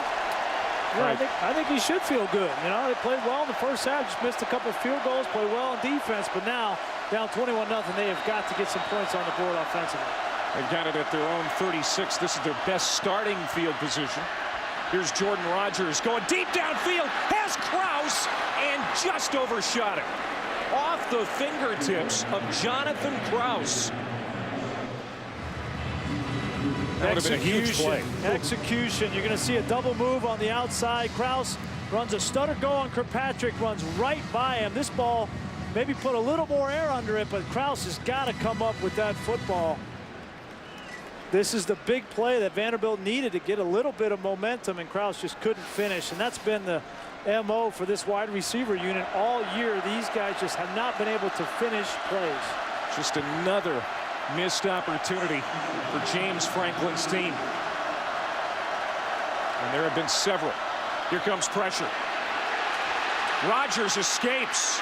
Still looking downfield. Throws it out to Barden, the tight end. A gain of 4. Here are some of the missed opportunities. The field goals really stand out. Yeah, they had a chance to go in at halftime down 7-6 if they make these field goals and get a stop in a 2-minute drill, but not able to convert Spear on either one of these tries, and start to wonder about the confidence of the kicker. James Franklin, even though Spear was 3 of 3 coming into the game on the season, he has not been able to convert. 3rd down and 6. Vanderbilt just 1 3rd down conversion tonight. It's been an Achilles heel this year. 20%. Rogers. Incomplete. Great coverage by Mark Barron. The safety, Dante Hightower, also made that play happen because he got good pressure on the quarterback. I'll tell you, you get in a 3rd down and 5 or more against this Alabama defense, and you're just asking for pain and trouble here. Two quarterbacks get hit. Highsmith, good, clean hit there. They did that repeatedly to John Brantley a week ago. They did it to Tyler Wilson from Arkansas the week before that.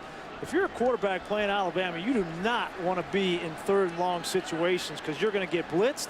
You're going to have to throw the ball into zone dropping linebackers in coverage. You're going to have nowhere to go with the football. And on top of all that, you're going to get your head knocked off. 39th 3-and-out forced. Delay a game. Down. That leads the nation in forced 3-and-outs. And that's what really separates Alabama defensively. I mean, everybody talks about how physical they are and that they can dominate the line of scrimmage. When you get in 3rd down, Kirby Smart, Nick Saban, they are genius at diagnosing and drawing up blitzes that will get to your quarterback but play zone conservative coverage behind it. And that is the key to their success. Mays at the 15-yard line is going to watch this drop. He's going to field it on the hop. And only going to get a 4-yard return after the 51-yard punt. Now Trent Richardson gets a touchdown, capping a long Alabama drive, and the defense is in mid-season form. 21-0 Bama.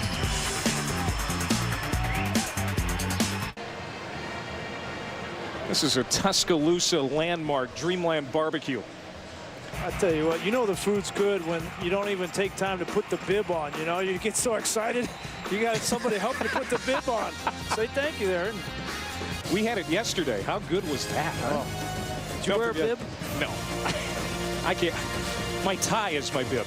Sunday and Monday, BCS Countdown, 8:15 Eastern on ESPN, and then at 9 o'clock, turn around and play it again for you on ESPNU, and then you'll see it again on Monday if you missed it on Sunday. BCS Countdown. Of course, that first BCS poll comes out here next week. Oklahoma was impressive today. How impressive was LSU? I don't know if Oklahoma was as impressive as Texas was disappointing. I mean, it was complete disintegration. What can Alabama do for an encore? What an impressive first drive to start the half. Now they're incomplete on first down. Mays the intended receiver. Let's go to the studio for an update.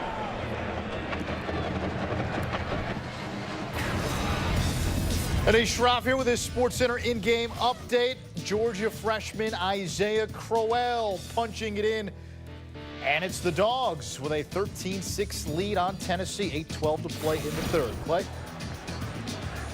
Big game in the SEC East, which is wide open. Thank you, Anish.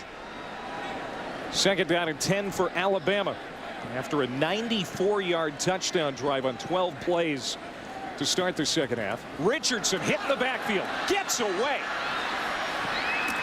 And almost got back to the line of scrimmage.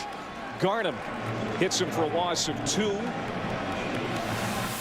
Greenstone, the defensive tackle, just beats Vlahos up the field. And you know one thing about Vanderbilt's defensive line, and Bob Shoop told us this yesterday, they are going to play hard for 60 minutes. I don't care what the score is. These guys are going to rotate 9 guys in on the defensive line. They have got a lot of pride. They're going to come off the football. They are not going to give in to Alabama. This is a team that beat the reigning Big East champs UConn already this year. Have an SEC win after a victory over Ole Miss. Third down and 12. McCarron to Mays. Has blockers and has a first down. Out to the 35. A gain of 29 for Marquise Mays. I tell you, take a look at this job on this play from the center, Vlahos. Going to come out on the screen and lead him. He's right in the middle. Go ahead and run it, guys. He gets out, gets downfield. He's going to try to hit anybody he can. Hits one guy, knocks him down. 2 guys knocks him down. Let me find another guy, knock him down. Vlahos, an all-SEC performer. He was a player of the week for SEC offensive lineman last week for a job he did against Florida, and he's the unquestioned leader of this Alabama offensive line. Play fake. McCarron. Plenty of time. Pass is too high. Kevin Norwood, the sophomore receiver, the intended target. Incomplete. Second and 10. They kind of pick on Vlahos too, though. They like him so much, but they pick on him, and I think that's because they like him. Well, he's not the tallest guy in the world. He's only 6'1", but he's got a low center of gravity, and the thing about him, he's been consistent. This is his 33rd consecutive start, and he's started every single game going all the way back to the start of the 2009 season. Richardson. Beautiful run. And another first down for Alabama. Let's go down to Allison.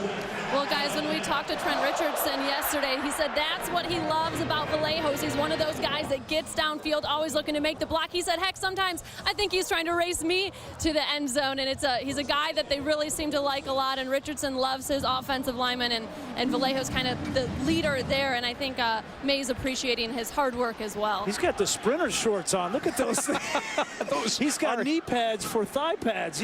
He wants to get as much speed and aerodynamic as he can. I think he's keeping those pants in the dryer too long. They're awfully short. Now McCarron is flushed out. Looking downfield, throws on the run. Did he stay in for a catch? Yeah! Beautiful play on the sideline. Brandon Gibson, his first catch of the night, and he picks up 12. A.J. McCarron has just enough mobility to be dangerous. He escapes the rush inside. On the move, you've got to be accurate as a quarterback. That ball right on Gibson, who ran a nice patient route, got separation, and comes down with that catch for a first down. McCarron is putting balls where only his receivers can catch him tonight. He's confident tonight. He's come out and played really well. 180 yards through the air, 21 of 28 with a couple of touchdowns. That's an efficient night. You see the total yards now to 321. More yards coming for Richardson. Short game, but he's got his 5th straight 100-yard game here tonight, the 9th of his career. Richardson now 18 carries for 107. It's almost a given. You come into a game where Richardson's going to get his 100 yards, and the thing that's been impressive is his average. That's what I look at with running backs, is what they average per carry, and he's up around six yards a carry tonight. He's done most of his damage here in the second half. Was held to 32 yards on the ground in the first half. And he'll get it again on 2nd and 8, looking for operating room on the right side. And there is DeAndre Jones, the middle linebacker, to bring him down at the 40.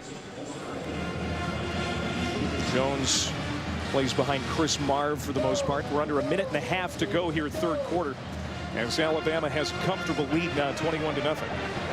You know, going back to McCarron, the one thing coming into this game, we talked with Coach Saban about it yesterday, was he's an emotional player. Last week he got into a little bit of a tiff with Dominique Easley. He got a little too excited after a touchdown, and Nick Saban had to settle him down. He's a very passionate, emotional player, and Nick Saban says, I need to keep him focused in a lot of situations. He certainly has been even keel tonight. On 3rd and 7, he steps up, deep downfield to the end zone. Caught! Touchdown White! His 2nd touchdown catch here tonight.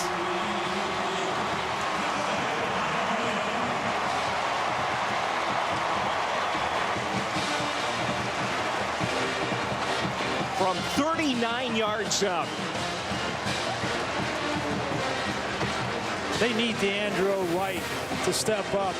But a great job here. McCarron stepping up in the pocket, avoiding the rush, knowing when to take a shot downfield and throw the ball, give DeAndre White an opportunity to go up and make a play. And Shelley missed the extra point.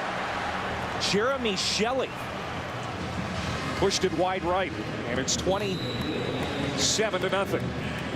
DeAndre White, the freshman from Houston, expected to be a vertical threat in the future. Well, I think the future is now for Alabama.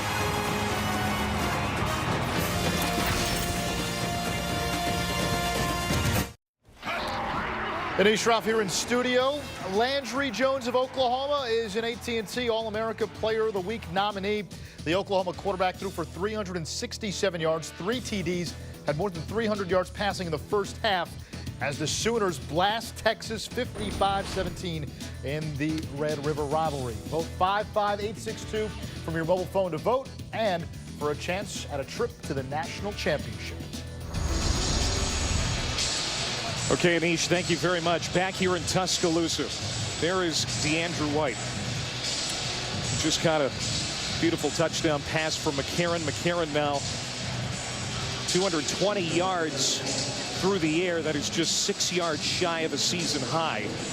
Caps a 9-play, 81-yard drive. So a 96-yard drive followed up by an 81-yard drive by Alabama to start the half.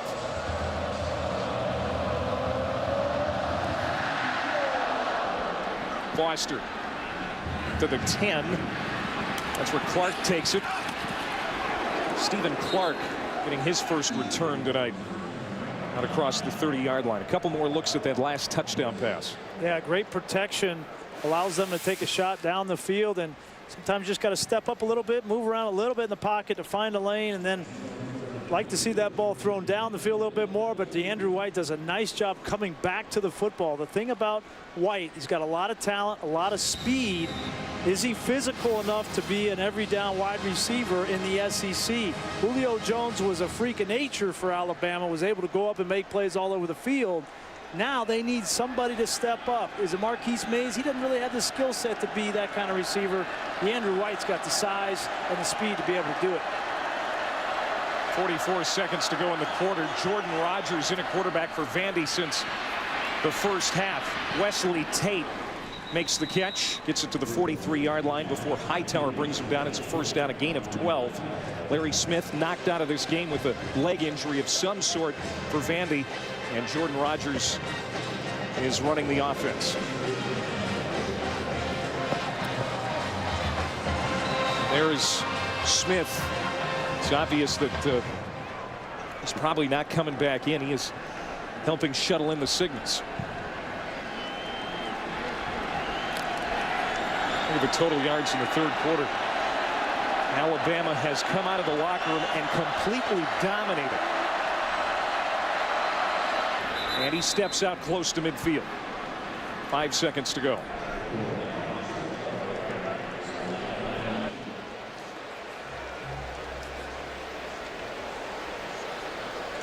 Think Nick Saban's feeling a little bit better now? Hard to tell, isn't it? It really is.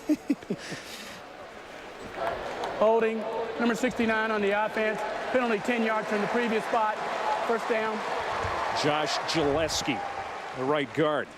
Well, Nick Saban is nothing if not consistent. I mean, we talked with him yesterday. Every single day he does the same thing. Wakes up at the same time, has the same cup of coffee for breakfast. There's 2 little Debbie cakes, and then he'll have another cup of coffee, turn on the Weather Channel. He said, I don't know why I turn the Weather Channel on, because I always stay in a dark room and watch film all day long, but I have to turn it on because I'm just a creature of habit. So he likes things a particular way. He's a perfectionist, and he's certainly, throughout his career, it's paid off for him. Well, even though it might not show, he must be more pleased with Alabama's play in that third quarter. Complete domination, and they have opened up a 27-0 lead in this game.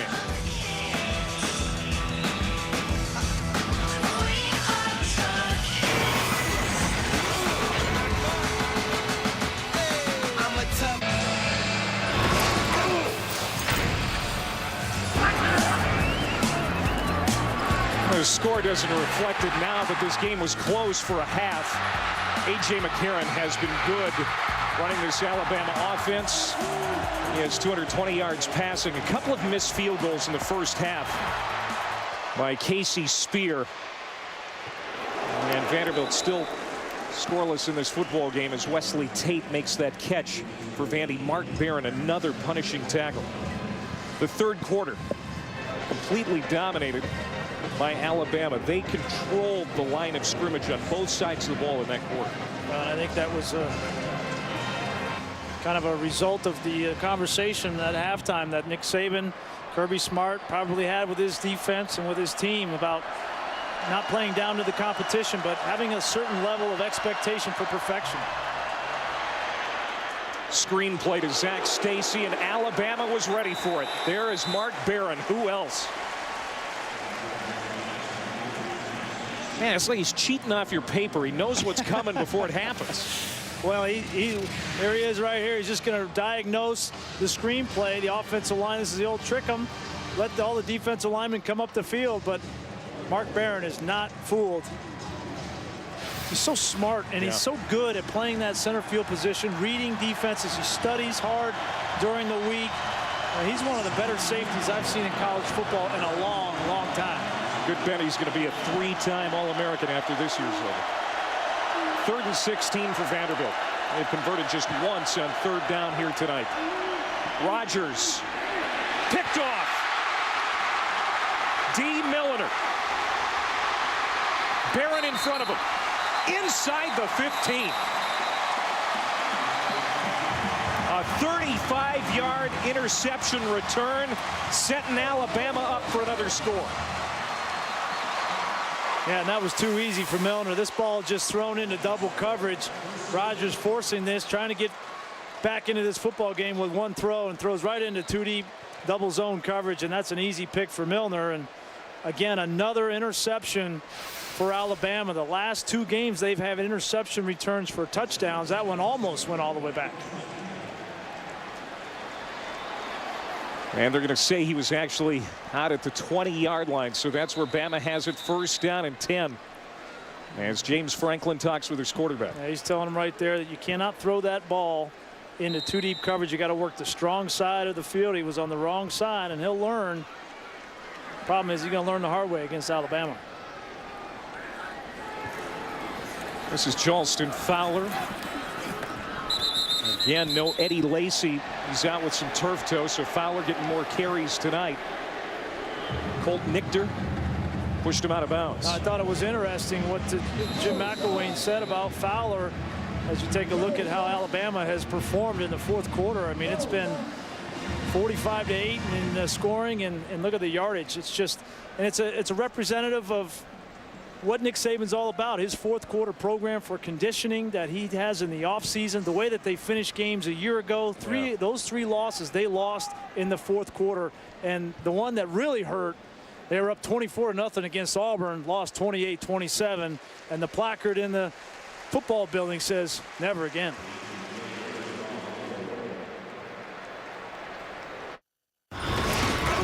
$27-0 Vanderbilt. Time now for our game track presented by Taco Bell. Yeah, and the challenge for Alabama coming into this game was not to have a letdown after an emotional win against Florida and Arkansas, and they have come out and played with that intensity and focus in the second half specifically, and Vanderbilt has missed opportunities, 2 missed field goals from their kicker. And then after halftime, Alabama just came out dedicated to running the football and then mix it up a little bit, try to get this passing game alive for them. They can use it down the road in the SEC because they're going to need it. And Nick Saban is shuffling up some of his personnel now as they've got it at the 20-yard line. Yeah, they're going to change up a little bit on the offensive line. The big left tackle, Cyrus Kwanjo, number 71, very highly recruited athlete, probably number 2 overall recruit in the nation behind Jadeveon Clowney from South Carolina. But he is a talented young man that they would love to get involved at the left tackle position sooner rather than later. 2nd down and 9 from the 20-yard line. They give it to Fowler, and he picks up 3 yards. Here's our game track presented by Taco Bell, 27-0. Richardson 107 rushing yards in the touchdown. At halftime, though, he only had 32. He really turned it on in that 3rd quarter. Yeah, he certainly did. But A.J. McCarron's really been the one that's been impressive tonight. Very efficient, moving the football, 22 of 29. He's got 3 touchdowns on the night. That's not what he's going to do every single week for Alabama, but when they needed him tonight, he was there for them.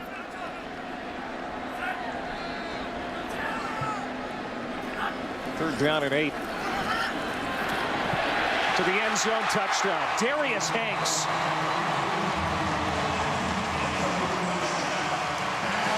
Game management, my eye. McCarron is sharp. Vanderbilt had no safety in the middle of the field again. You'll see McCarron gets a little bit of pressure. He's got to get rid of this football.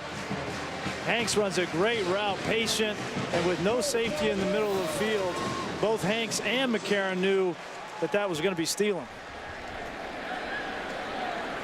Shelley missed his last extra point attempt. And this time, no such thing.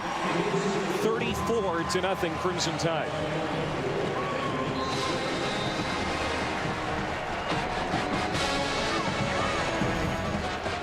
Take a look at this route from Hanks. Patience, sticks it on the outside. Last 4 drives, 4 touchdowns for Bama.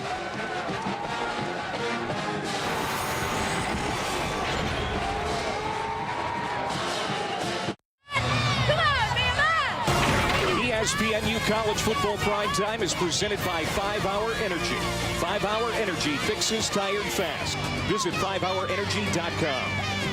Clay Matvick, Brian Greasy, Allison Williams back here in Tuscaloosa. A.J. McCarron has been called a quintessential game manager. Well, Brian, tonight he has done more than that. He has led this offense. Will you stop using the game manager moniker? That's what they say. That's what they say. Who's they? You quarterbacks are too sensitive. Whoever they is doesn't know what they are talking about. Game management, this is not a game manager. You play quarterback in the SEC at Alabama. I know you have a great defense. I know you got a Heisman Trophy candidate at running back.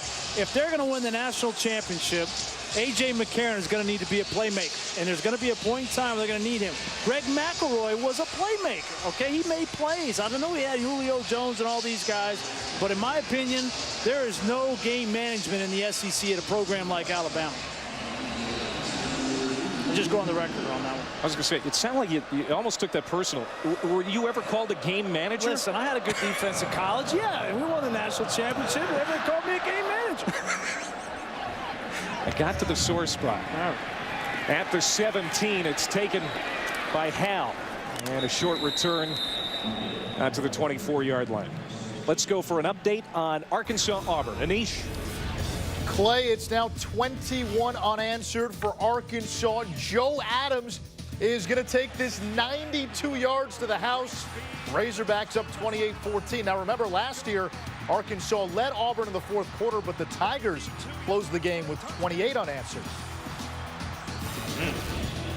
And we'll have to see if Auburn's got it in them this year. Of course, Alabama will play their vaunted rivals on the 26th of November in the regular season finale. Yeah.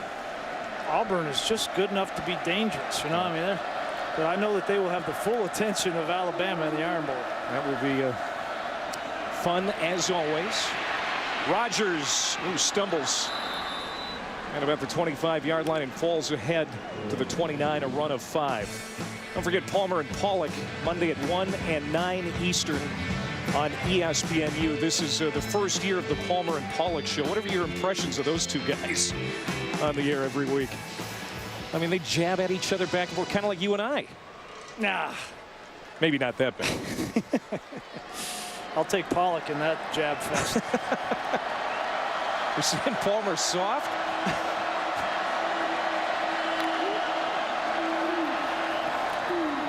Ahead, Seymour. And Trey DePriest, the middle linebacker, makes the tackle, a gain of 3. It's going to be about 3rd and 2 coming up, Vandy.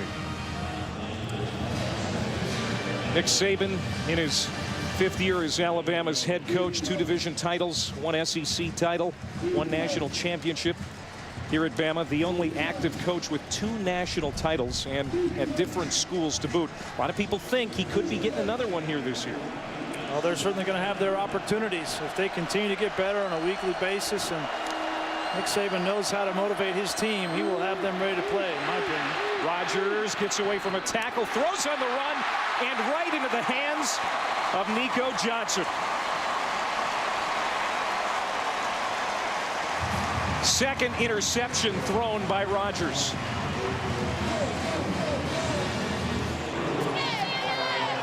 Talk about the talent that Alabama has at the linebacker position. C.J. Mosley goes down and Nico Johnson comes in and says, all right, well, I can play man-to-man coverage on one of the fastest players on Vanderbilt's team. Look at him stick with the receiver there and just get his eyes around. That's the difference between Alabama teams. In my opinion, one of the biggest differences is in defense. When they play team defense, they get their eyes back to the quarterback, whether it's zone coverage or man coverage. And Nick Saban was talking to us yesterday. When they're in phase with the receiver, DBs, linebackers get their head turned around and make the play on the football. Great job by Nico Johnson. Last 2 passes for Rogers have resulted in interceptions.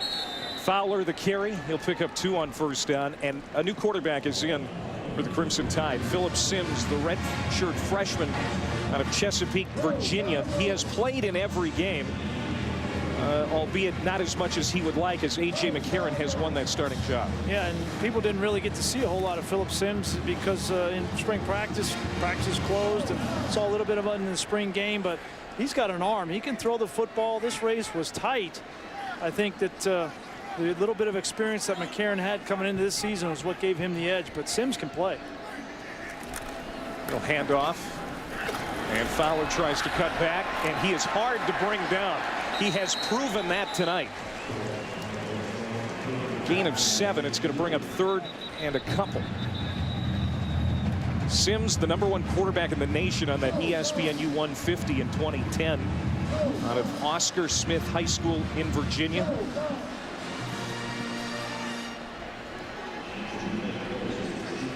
And Greenstone, the defensive tackle, is down. We'll step aside. 34-0 Crimson Tide.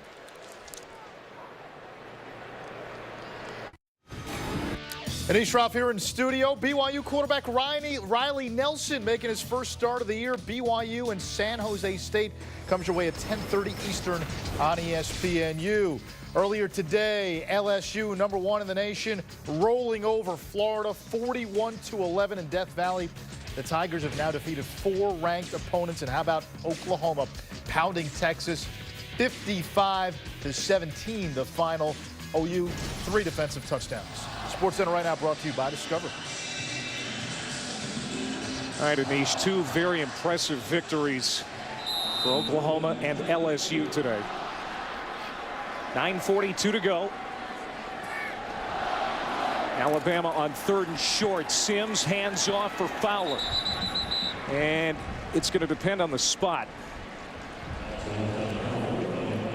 Here's our quest for the coach's trophy presented by Dr. Pepper. A closer look at that LSU win today. Jacoby Brissett had to play quarterback today for Florida because both quarterbacks that play ahead of him knocked out last week by the Crimson Tide. you play Alabama, and you're going to feel it for a couple of weeks. I mean, Arkansas felt it for a couple of weeks, and Florida certainly is as well. You know, Florida going up against two of the best defenses in back-to-back. It's tough. Well, they gave it to him. First down and 10 for Alabama. Phillip Sims in a quarterback play fake. Wants to throw, and he checks down to Blake Sims. His first touch tonight. First down catch. No, they're going to mark him back. 3 yards short. Here's that Crimson Tide schedule. The big one coming up on November 5th right here in Tuscaloosa. Yeah, it's very favorable. They don't play South Carolina this year. They replaced them with Vanderbilt, but they go on the road to Ole Miss, Tennessee at home, and then the big game after a bye week against LSU. And as you look, Alabama took another step, in my opinion, tonight. Kind of just sharpening the blade, getting everything fine-tuned in all three phases for that November 5th showdown. Second and 2, Blake Sims reverses field, and he's going to lose yards. The former high school quarterback takes a loss of 2. And another thing that now LSU's got to worry about tonight is DeAndrew White. White before now really kind of quiet in that receiving corps. 2 big touchdown catches in this game. Well, DeAndrew White and, frankly, A.J. McCarron. I thought it was big tonight. I felt coming in this game, Jim McElwain might free up the reins a little bit and let McCarron throw the ball some more just to get his confidence up and send LSU a message. Hey, you just can't pile up on Trent Richardson. We're going to make you pay through the air, too.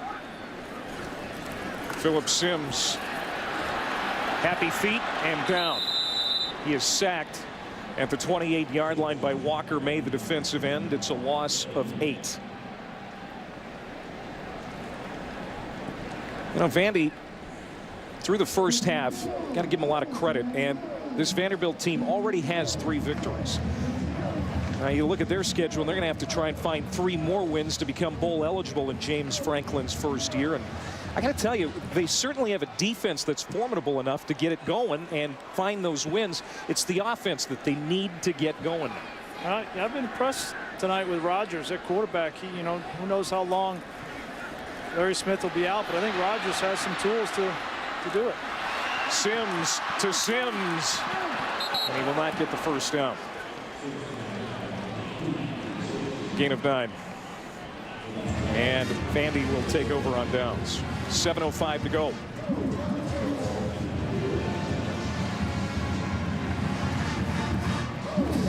think Nick Saban has got to be happy with the way his team has come out in the second half and played. And while it hasn't been perfect all night for him, and I know he's a perfectionist and he likes to be perfect, just like a week ago, I think he's going to have a lot to teach from this film, and it's another step in the right direction. He's always coached no matter what the score is, and he's got high expectations for Blake Sims, just a true freshman. He wants to see him get north and south up the field. A little too much dancing on that last 4th down play.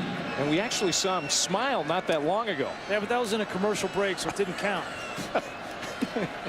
Rodgers incomplete. Now his counterpart, James Franklin, knew he had a lot when he took on this Vanderbilt job.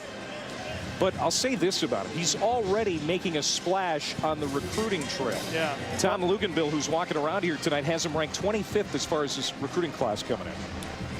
Well, and I didn't know this coming into the game, but I guess they rank the coaches in the country in recruiting. Like each coach will get a rank.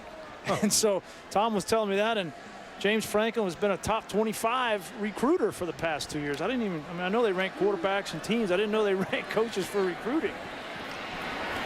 They rank everything.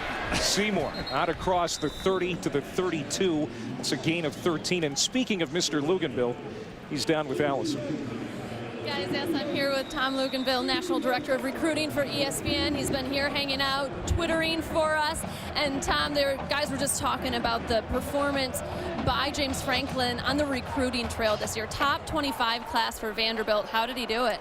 It's about energy. It's about enthusiasm. And when you're at a place like Vanderbilt where you have some inherent challenges, it's about being creative.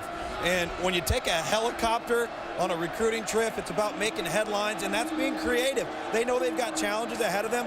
They've done a great job in state with their recruiting. I think that's what's really made the dent so far, and they've done it in the trenches, offensive line and defensive line, two positions that are hard to find. Yeah, he made some news with taking that helicopter to a couple of Georgia games. He said it was because, you know, he had to do some recruiting in Maryland, and the big city atmosphere need to be two places in the same night. But certainly got some attention for this program. Who in that class are the big standouts for Vanderbilt? I think there's two guys that stand out to me. Stephen Weatherly, the defensive end, is a guy that's of SEC caliber when you look at defensive linemen, and he's an edge pass rusher. Brian Kimbrough on the offensive side of the football is a lightning quick weapon. He's going to be great in the spread offense, get him in space, allow him to do what he does. And those are the types of players that in the past have not considered Vanderbilt. I think that more than anything else is he's got players thinking about Vanderbilt, and that hasn't happened before. He certainly does. It seems like he's brought a whole lot of energy to a program that has kind of lacked it. And we've seen it with programs like Stanford that have had success and still have the high academic standards. So those guys, those athletes are out there. Well, they're out there, and you got to scour the entire country. You become a national recruiter when you're at an academic institution. And I think with enhanced resources, enhanced facilities, and the sales pitch that, hey, come be a part of the resurgence. Come be a part of the class that 10 years from now, people look back and they say, this was the group that started the climb. And if that's what you're selling and it's working, and the way James Franklin speaks, when you hear him, you're sold. He's that type of guy. All right, Tom, thanks so much. You bet. Guys? Allison, Tom, thanks a lot. And it's going to bring up fourth down on the field. I'll never forget the first time I met James Franklin. We were at the SEC Media Days, and I was in an elevator going down to talk to Nick Saban about his team, and the elevator door opened. This guy walked in and stood next to me. We went down about 8 floors, and as soon as he walked in, he said, "Hi, how you doing? My name's James Franklin." I didn't even know who James Franklin was, but I think he was trying to recruit me. If I didn't have so much gray hair, he might have tried to sign me. He's just that kind of guy. He'll talk to anybody. He is infectious, that's for sure. Young guy that is very excited to be in Nashville. This is a short punt and a shanked punt by Richard Kent. 4:36 to go. Alabama ready to go to 6-0.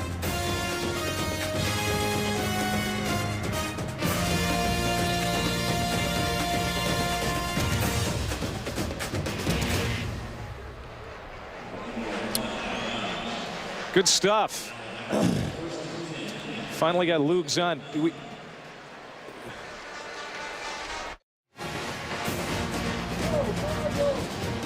The SEC on ESPN from Tuscaloosa tonight.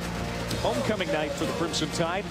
It was a little bit of a slow start, but got things rolling here in the second half. And A.J. McCarron, very impressive tonight. 4 touchdown passes, a season high, 237 yards through the air. He's our Wrangler 5-star player of the game.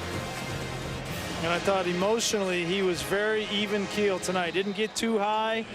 Last week, Nick Saban had a few choice words for him to settle down after a touchdown. So if he can continue to deliver that kind of performance and maintain his emotions, this Alabama team will be hard to beat. Blake Sims will get 3 on that first down carry. You know, what is the biggest challenge for Saban when it comes to controlling his emotions, do you feel? Oh, at the quarterback position, well, you don't want to completely squash, because passion is good at the quarterback position.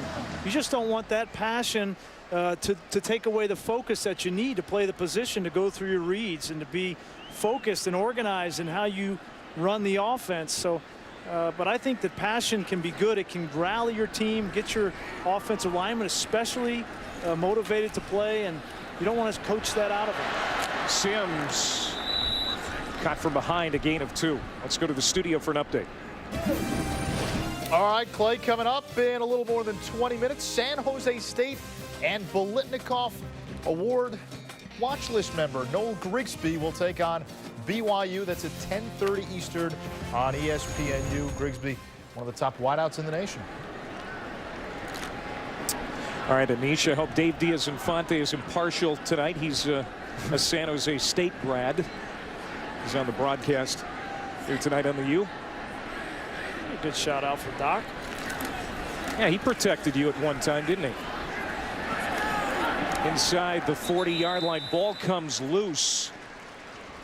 And Alabama recovers. That's Sims with a 5-yard gain and a first down.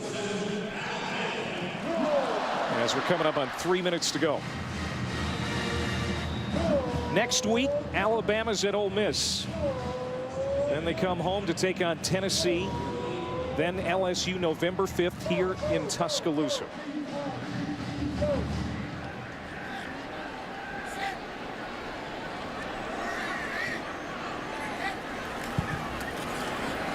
Plenty of time for Sims. Complete. And then dropped. I'm going to say that's a live ball. They're calling it a completion. Fumbled ahead. Harrison Jones had it, dropped it, and it was recovered by White. Good throw here by Sims. Last 2 plays that this offense has been loose with the football. And thankfully, DeAndrew White is there to recover that ball. I don't think that Nick Saban would be happy with a turnover at this point. And Alabama would ruin their streak now. They've had 37 offensive possessions without a turnover. That is impressive.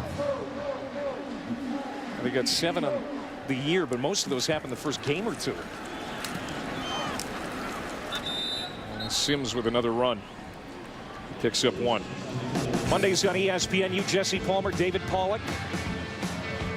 On the 3-hour extravaganza known as the Palmer and Pollack Show on ESPNU. 1 and 9 Eastern every Monday. Alabama is going to start 6-0 for the 3rd time in the last 4 years. Again, Nick Saban was hoping his team wouldn't let down as they did in Game 6 of the year last year against South Carolina. Of course, that was on the road against a much tougher opponent, but nonetheless, we're going to win this game.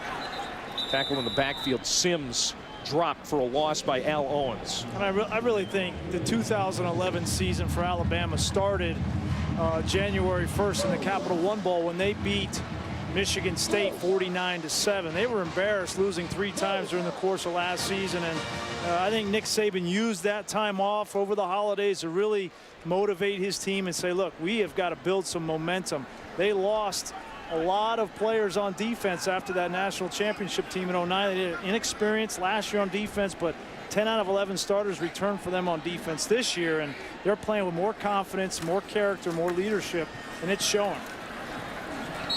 On 3rd down, it'll be Blake Sims, and it'll bring up 4th down and long with 46 seconds to go. You know, Sports Illustrated had Alabama on the cover this week, asking the question, is this the best defense ever? What do you think? No, not anywhere close at this point. I mean, it's 5 games into the season. They've played well, don't get me wrong, especially against the run coming into this game. But, you know, I think that Leroy Jordan and some of those guys from the old school Alabama teams, even back in 1961, you know how many points that Leroy Jordan's defense gave up over 11 games? 25 total. So let's quiet down the best ever Alabama defense. Now Vanderbilt will take over on downs, but just 9 seconds to go. And Alabama is going to get ready to celebrate its 6th win of the year. There's 9 seconds left, and James Franklin has basically already conceded. He's ready to shake hands. We told you he's enthusiastic. He's ready to get out of Tuscaloosa and not come back for a while. 9 seconds to go in this game. We're not done with the SEC on ESPN. Boy, hot time in the town tonight. These homecoming fans ready to celebrate another victory for the Crimson Tide. What a great day it was today for homecoming. Beautiful day. Had a parade, had all kinds of things going on, and tailgating started last night. Went for a run, and everybody was out tailgating. You went for a run? Yeah, that's what, you know, people do. You ever done that? No. Oh, I'm gonna try it one time. That's why I stay away from my doctor. And that's going to do it. Alabama goes to 6-0. They'll be at Ole Miss next week. Vanderbilt drops to 3-2. Alabama has held an opponent under 300 yards for the 9th time in 10 games. We will be back to recap this game, but for now, we go back to the studio and Anish Shroff. The final, 34-0. The number 2 team in the country, Alabama, with a homecoming win. Anish, take it away. All right, thank you very much, Clay. Don't forget, coming up in about 15 minutes, San Jose State and BYU. Riley Nelson getting the start at quarterback for the Cougars. Played well in last week's comeback win for the Cougs. And with that, we say hello. Welcome to Sports Center U alongside Jason Sehorn and Rod Gilmore. I'm Anish Shroff. Alabama, an impressive second half. They shut out Vanderbilt to go to 6-0. It's Bama and LSU, 1-2 in the nation. LSU 1, Bama 2. LSU earlier today taking on Florida, who just had Alabama a week ago. And you got a feel for the Florida quarterback. John Brantley, he's on the sideline, suffered an ankle injury against Bama. Jeff Driscoll, the freshman, was supposed to start. He's hurt as well, got hurt against Bama. So Jacoby Brissett, first start as a quarterback, true freshman. He's got to go against LSU. That is not the way to be introduced in your college football career. Meanwhile, second offensive play of the game, LSU, Jarrett Lee, Ruben Randall. He's starting to find the range, starting to look comfortable at the quarterback spot for LSU. Game manager, what happened? All right, fake punt, Brad Wing. Where's the punt coverage? I got a funny feeling this was just something Brad saw. Went, you know what? I think I can run on this one. All right, so now this is the punter scoring a touchdown, but he does what a punter does. The wrong thing at the wrong time. Act like you've been there before. That was taunting. It was called unsportsmanlike conduct. New rule this year now. If you do that while the play is still ongoing, it's a live ball foul. That means that touchdown comes off the board. It's Rule 9-2-1. New this year. They're differentiating between live ball and dead ball. Just wait until you cross the line, have your dance, take the 15-yard penalty. He's a punter. He's never been there before, right? So instead of a touchdown, ends up being a field goal. And then later, more from Tyrann Mathieu, the Honey Badger. 2 DBs here on set. Honey Badger for Heisman? Like what I said. Not for Heisman. There's too much offensive talent this year. But as a defensive player of the year, absolutely right. Big-time player. He is the top defensive player in the country. Gentlemen, 41-11 LSU wins. They've now beaten 4 ranked teams this season. Handily. They're number 1. There was a lot of talk last week. Maybe Alabama being number 1. Who's number 1? I mean, the case is going to be there until they play each other. Yeah. I still like LSU. Like you said, the schedule they've had to go through, the gauntlet they've run, and the way they've beaten these teams. Alabama, on the other side, is still figuring things out on offense. Defensively, that's going to be a bloodbath. I agree. I think LSU, Alabama, flip a coin right now. I don't think it matters which one is number 1 right now. They're in the same conference, same division. We'll get to see them play in November. But right now, it sure is fun to watch them with great defense play like that. Love that. They are on a collision course. 2 teams in the SEC West, both rolling along. LSU and Bama, both unbeaten. Right now, we get you back out to Tuscaloosa. And let's go to Clay Matvick with more on Bama's big win against Vandy. All right, Anish, thank you very much. Second shutout of the homecoming night. Grease, what stood out for you the most in this game? Well, I think defensively, Alabama kind of started slow, but they got their rhythm. And then offensively, A.J. McCarron, I thought, was fantastic in the third quarter, was very efficient, 4 touchdowns on the night. If he can get his rhythm with those receivers, they can start to make plays. I think they have the edge over LSU. Well, they certainly showed it, especially on the defensive side of the ball, and Mark Barron was a big part of that. He's downstairs with Allison. Thank you very much, Mark. A 34-0 shutout here at your homecoming game against Vanderbilt. How does that one feel? Well, you know, it's a good win. You know, it's always good to give the fans a good show at homecoming, and then, you know, it's a great win for us. It's the SEC wins, you know, so that's always good. It seemed in the first half Vanderbilt was able to move the ball well, but you kept them off the board. What adjustments did you need to make in the second half? I mean, we didn't really make any adjustments as far as our game plan. You know, it just, we weren't executing it in the first half, and, you know, we just had to get settled down and get everybody's mind right, you know, in the locker room. And, you know, we came back out and we played a better half in the second half. Coach Saban did say before the half that there was a lack of focus, a lack of execution. Why do you think that was? I mean, I'm not sure. I couldn't really tell you, but, you know, we didn't come out and play, you know, the way we usually play, but, you know, we did. We went in and got that change at halftime, and we came out and played better in the second half. Mark, thanks for the time. All right, you're welcome.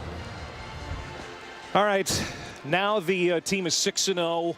Everybody's already looking ahead to the November 5th game against LSU here in Tuscaloosa. Do you see them potentially slipping up before that match? Well, they go to Ole Miss. I don't think they're going to have an issue there. Tennessee comes into Tuscaloosa. That'll get their attention with Tyler Bray. Then they have a bye week.